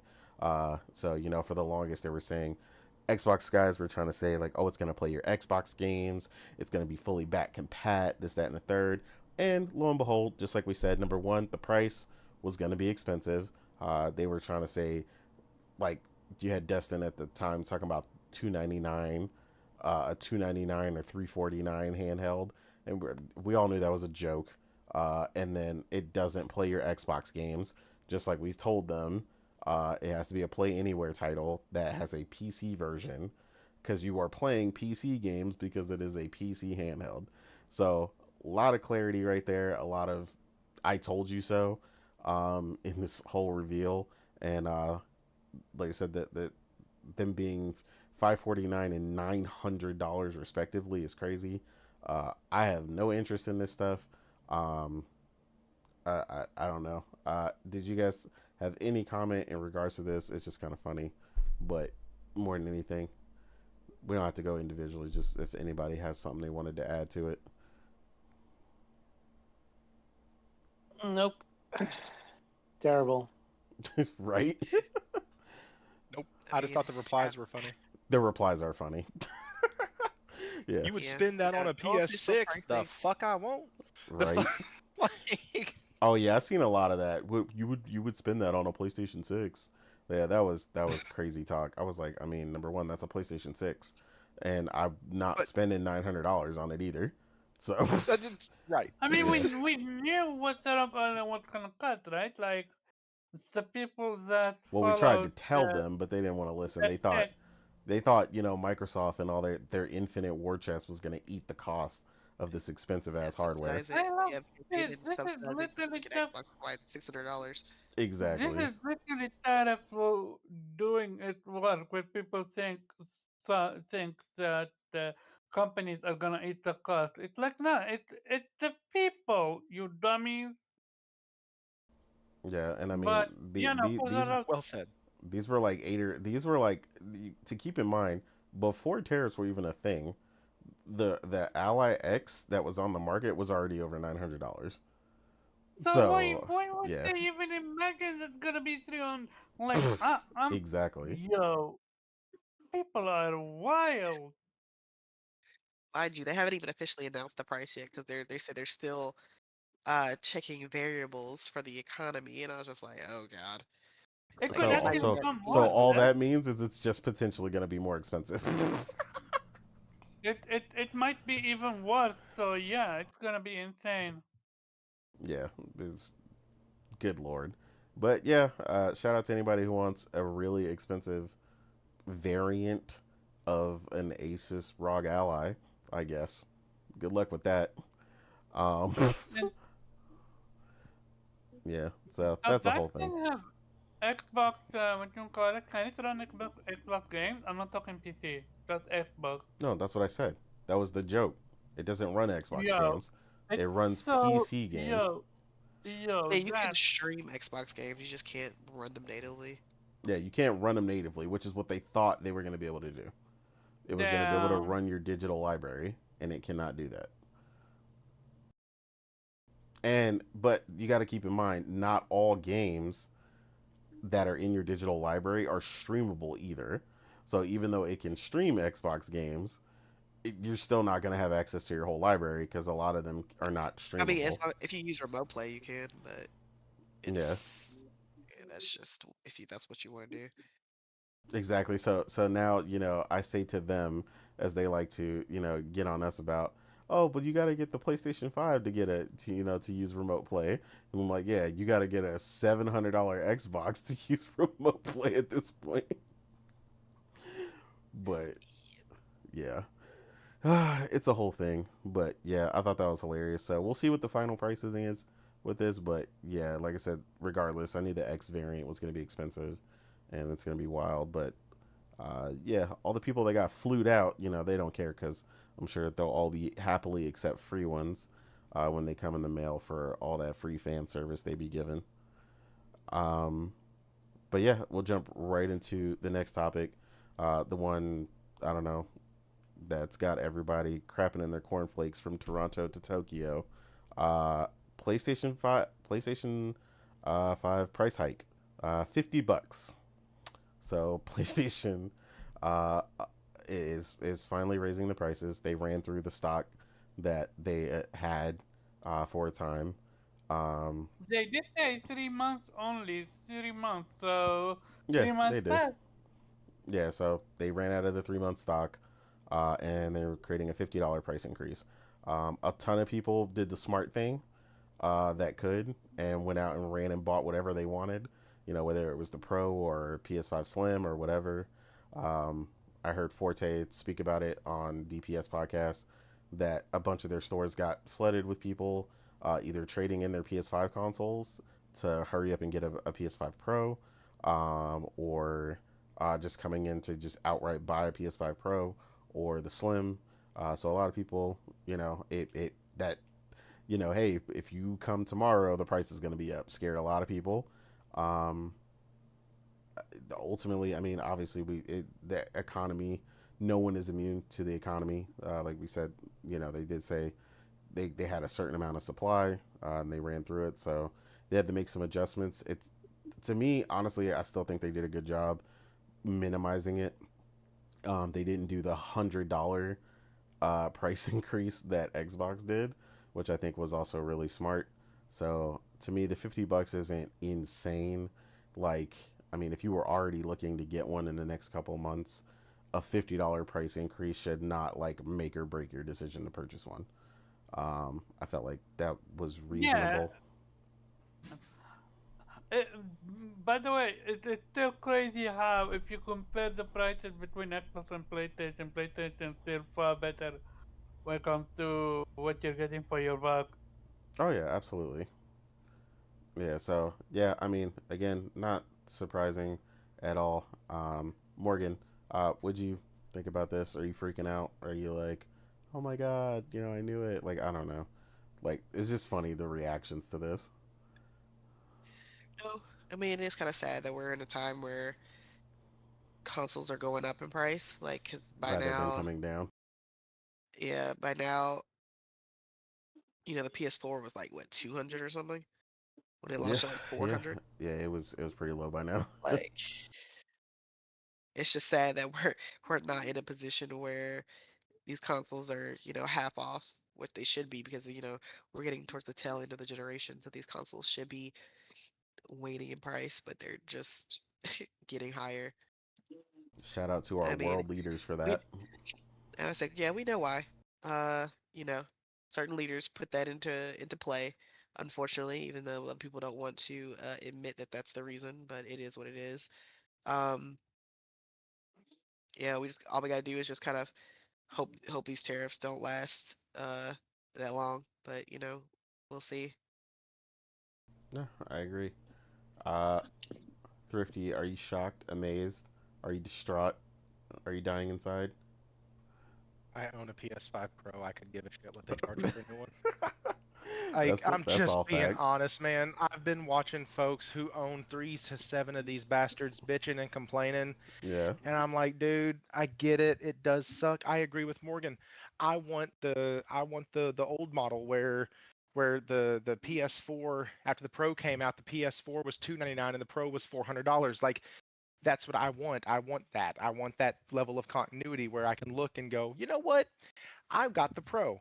My son now wants a PS5 because of Sword of the Sea, and and because of Battlefield 6. So, Mm-hmm. anyways, um, like I'm sitting there and I'm like, man, this is a great idea, great time of year to get it, blah blah blah. And then they hit it with the price increase. I'm like, well, shit. Yeah. Okay, well, but then I look and I go, you know what?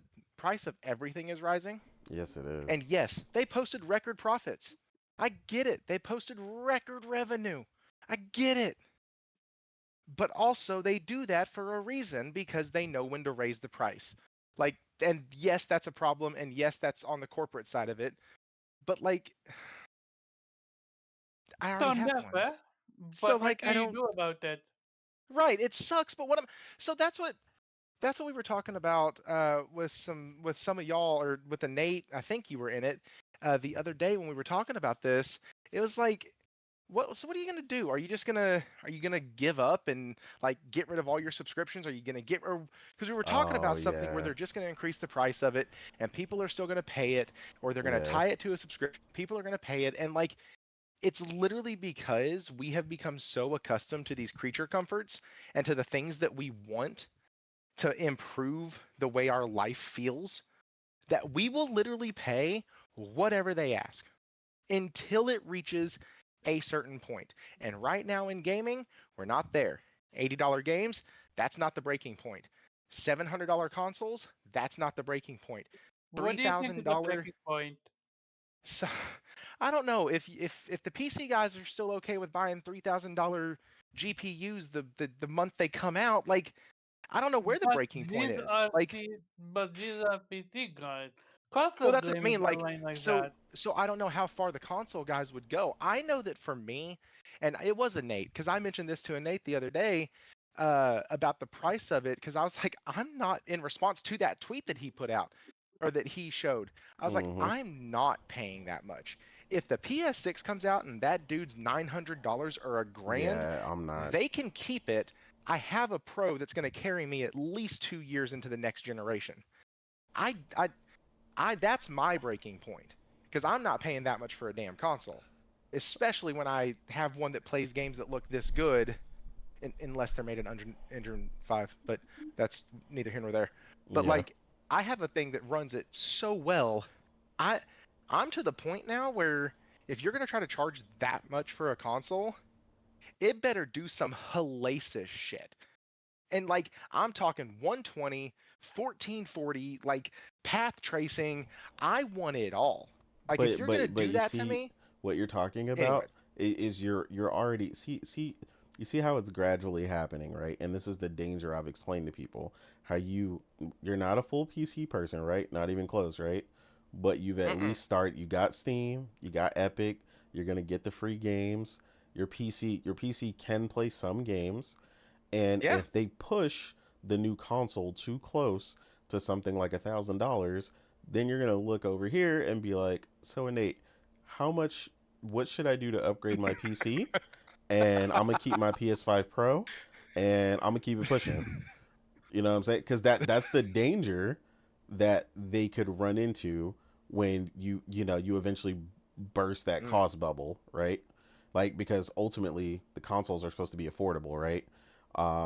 Because everybody's already seen the danger when you don't stop these companies from going certain places, like the $1,000 smartphone. I still remember how the news freaked out. It was like on NBC, Fox, everything. They were going crazy when the first $1,000 smartphone showed up. Now we got people Mm. out here buying 2K foldable smartphones. You see what I'm saying? Like, there's just no end to it. So yeah, no, they're gonna push people. If you push a lot of people too close, you're not gonna lose everybody, because some people are 100% always gonna be console, and when there's no console, they'll probably stop playing. Like, if it ever gets to that point, right? Mm. Um, but you're gonna push a lot of people for various reasons. Whether in your case, like, you're a content creator, so you got a PC to start with, right? And you're getting more comfortable with it as time goes on, whether you want to or not. Even though it's not your primary gaming Sure. platform, you're gradually getting more comfortable with it, and eventually you'll get even better with it, right, over time. And I've seen tons of other people consider getting PCs, or they've gotten PCs alongside their consoles this generation. People who have literally never gamed on PC ever, like, and it's more easier now than ever to purchase one. Even pre-builts have definitely been on a lot of sale since graphics card prices have come down and come closer to Mhm. MSRP. Like, I've seen monster rigs back around the realm of when PC gaming was real good, and you could get a monster rig for about $1,500. Like, I'm talking, you could play anything you want, 4K, 100 plus FPS, go crazy, like for $1,500. Like, we're getting back there, and I've seen instances several times where we are back there. Like, my brother sent me one a couple days ago, and it was like that 9070 XT, the works, like top end. Like, you won't have to upgrade that thing for the next decade. You know what I mean? Like, top tier stuff. So yeah, they definitely got to be careful, because as Logic would like to say, the market will bear what the market will bear. But the problem is, once they figure out that they've gone past that point, it's usually too late, and people have already started making decisions about where they're going to game for the future. And that's why I told people, you got to be careful, because people keep saying like, oh, well, everybody's just gonna buy a PS6 regardless, and I'm like, no, that's not gonna happen. I was like, you got to continue to offer me a reason to purchase it, and you got to offer it to me at a price where I feel like what you're offering me matches up. So yeah, no, I definitely agree with you. Yeah, I'm not paying $900. So yeah, they definitely, I don't care what I make either. Like, I can make six figures by then. It does not matter. Like, I'm not paying that. It's a principle of the matter, because it's not worth It's a principle. Yeah. Like, you're not about to get me like that. No, that's my thing. Like, I've been PlayStation literally ride or die since the PS1. Like, Yep. and I've not needed and or wanted any other console except for a brief time when Diablo 2 came out. I wanted a PC so bad, and my parents couldn't afford one because I wanted to play Diablo 2. After that, the only other time was Halo Reach, I believe it was. That's because all of my buddies at school played Halo. Yeah. And nobody that I knew at the time that I went to school with, because I had just changed schools, nobody at the time that I knew played any Final Fantasy game at all. None of them had it. None of them played Ratchet and Clank. None of them did any of that. It was so weird. And so, like, I almost traded in my PlayStation and went and got an Xbox. And then God of War came out. That was during the PS3 era. And then God of War, I think it was 3 came out. And I was back hooked, because then we got Last of Us, we got Sleeping Dogs, we got there were so many things that we got in that last little bit of the PS3 era. We got a ton of great stuff that were so good that it kept me. But like, outside of that, I've never even desired a PC because of the money sink that it is. Mm-hmm. Even if you buy a mid-range one like I did, in 3 to 4 years, I'm gonna have to make the phone call to a Nate and go, yo, dude, this thing's running like ass. What do I do? Like, just tell me what parts to buy, and then we'll FaceTime, and you can tell me where to install these bitches, and we'll move on. Like, that's how that phone call is gonna work. Mm-hmm. But then if it becomes, oh, there's another part of this too, because then if it becomes, oh, they're putting their games everywhere 6 months later, or all games from every place are going to PC 6 months, 8 months later. So the benefit of being a cheap ass gamer is the fact that outside of a few games a year, I normally wait to play games anyways. You do.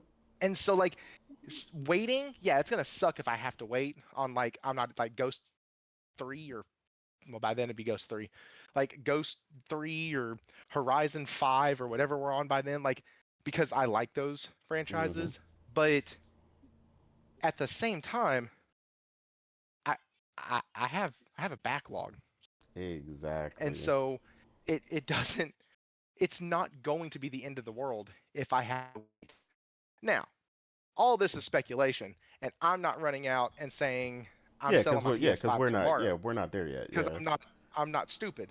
But, like, to say that it's not at least been a consideration to look at my PlayStation, and if Sony looks at me and goes, so guys, PS6 price holder spot leaked, and if that thing says anywhere near the $1,000 mark, I'll be like, you know what, guys? No, I'm good, because that's how y'all do it. Y'all release it, we freak out, and then you show it $800, and we're supposed to be okay with it. No, it's not happening. Yep. I agree. But yeah, they definitely got to watch out. Um, right now, like I said, they're still doing a good job.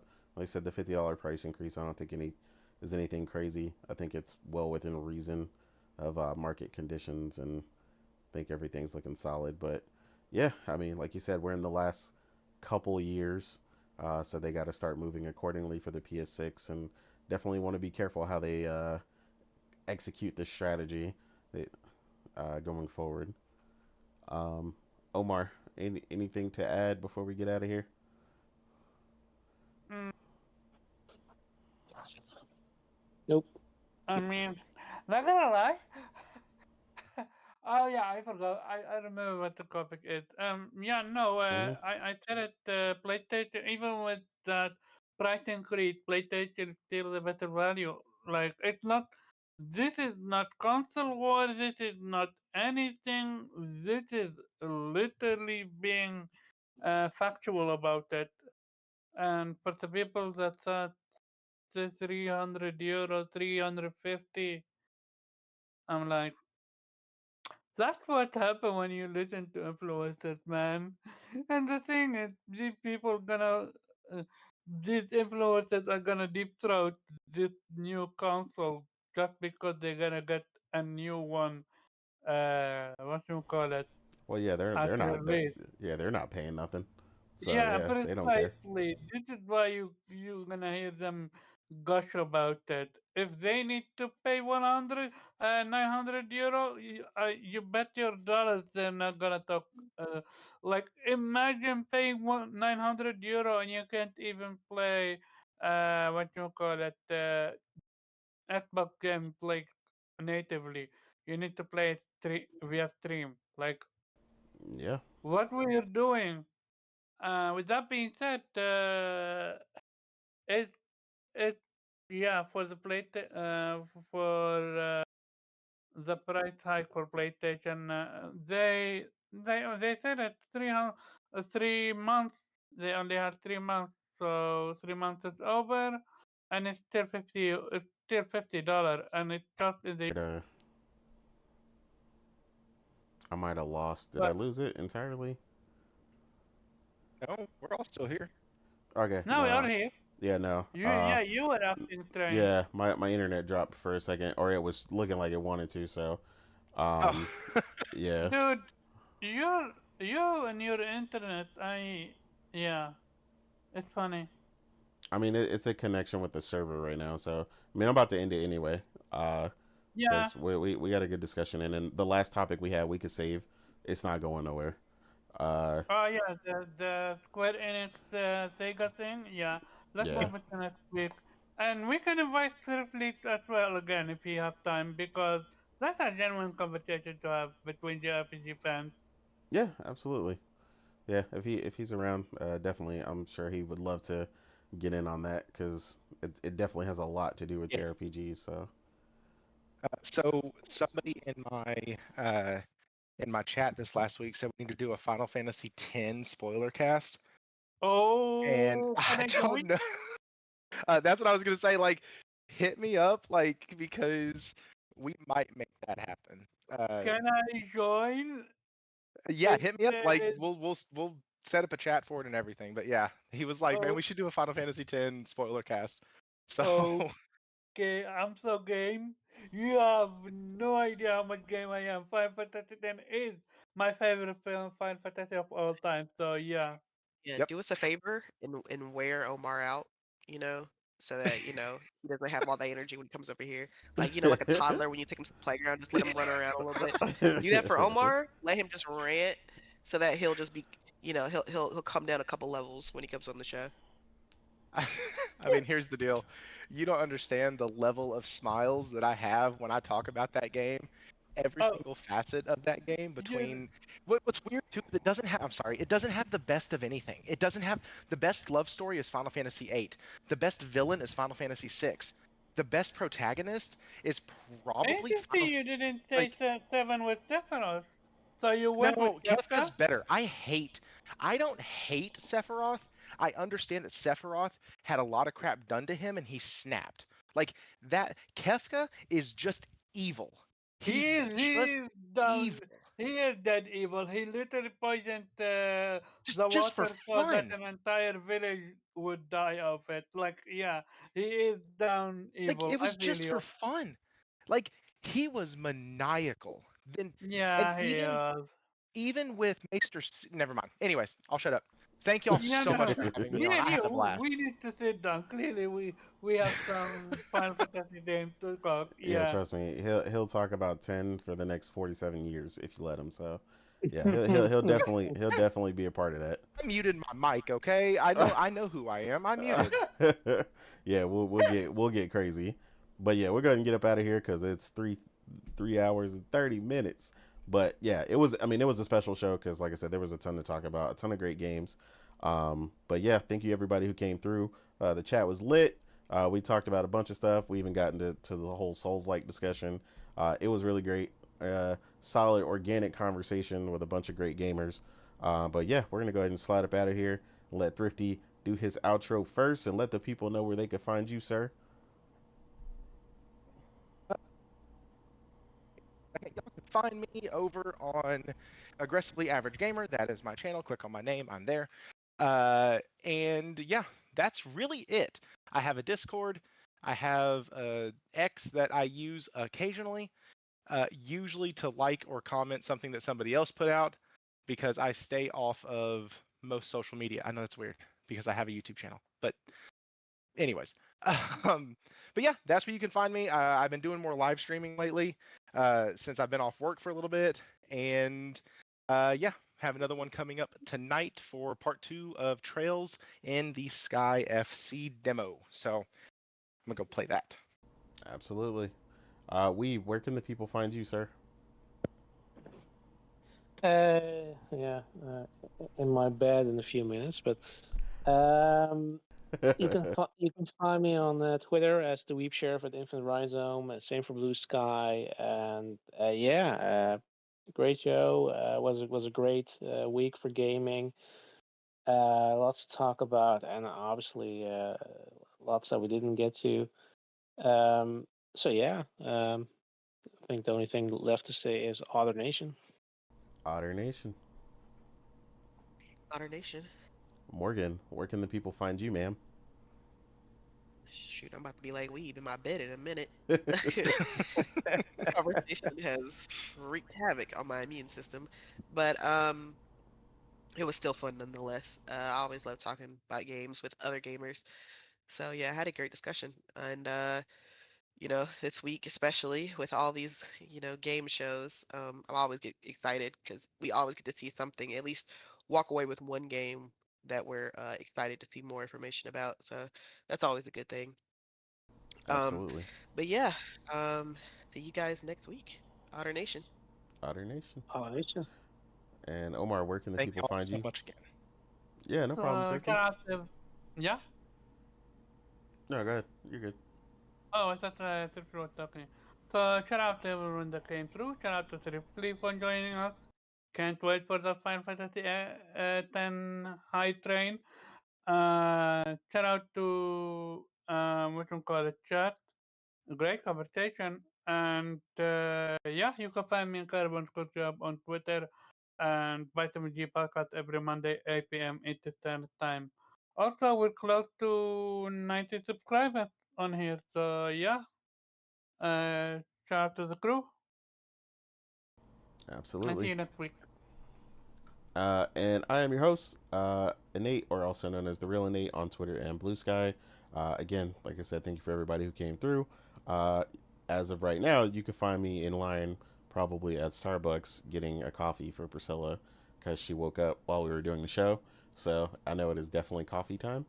But yeah, otherwise, you can find me playing these games. That is the fun of it all. That's what it's all about at the end of the day. Enjoying these great games. And shortly, we're going to get to play a lot of new stuff, like we mentioned in the beginning, with a lot of great games coming up, and one of the major titles being Hell Is Us, which Karaba mentioned earlier, that I know Priscilla is excited for as well. But with that, we're going to go ahead and get up out of here. Again, it was been a ton of fun. But Otter Nation. Automation. Otter Nation. Otter donation.